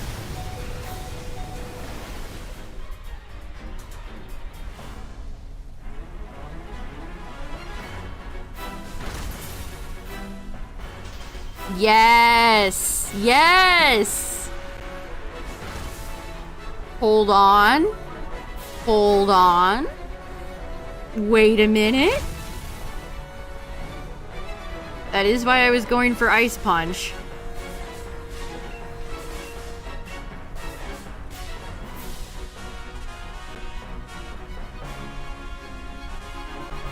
Wait just a ding-dang second.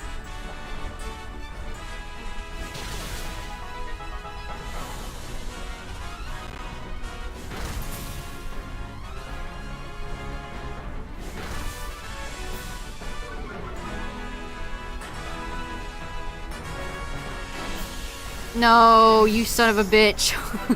Palkia's like, alright, enough of that.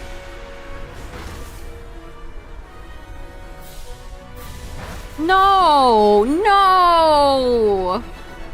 The double target on the Starmie. That's so dirty. Oh, and Palkia dodged. Thanks. That was the turn for Starmie to Dynamax too. Oh no. That's very unlucky.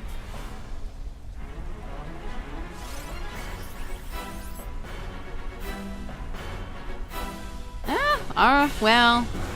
proceeds to use a physical attack. Damn! No, the pieces, it's all falling apart, chat. It's all coming undone. No, SDG. Well, you lose some, as they say. Dang.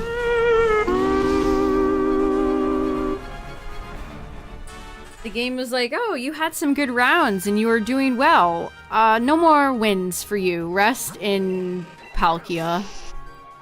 That was ruthless. Yeah, that was. Well, chat, I hate to end on a loss, but it happens. Sometimes it be like that. A loss and no shinies tonight. What the frick? The drought continues. Oh, look, cloth.net is active right now.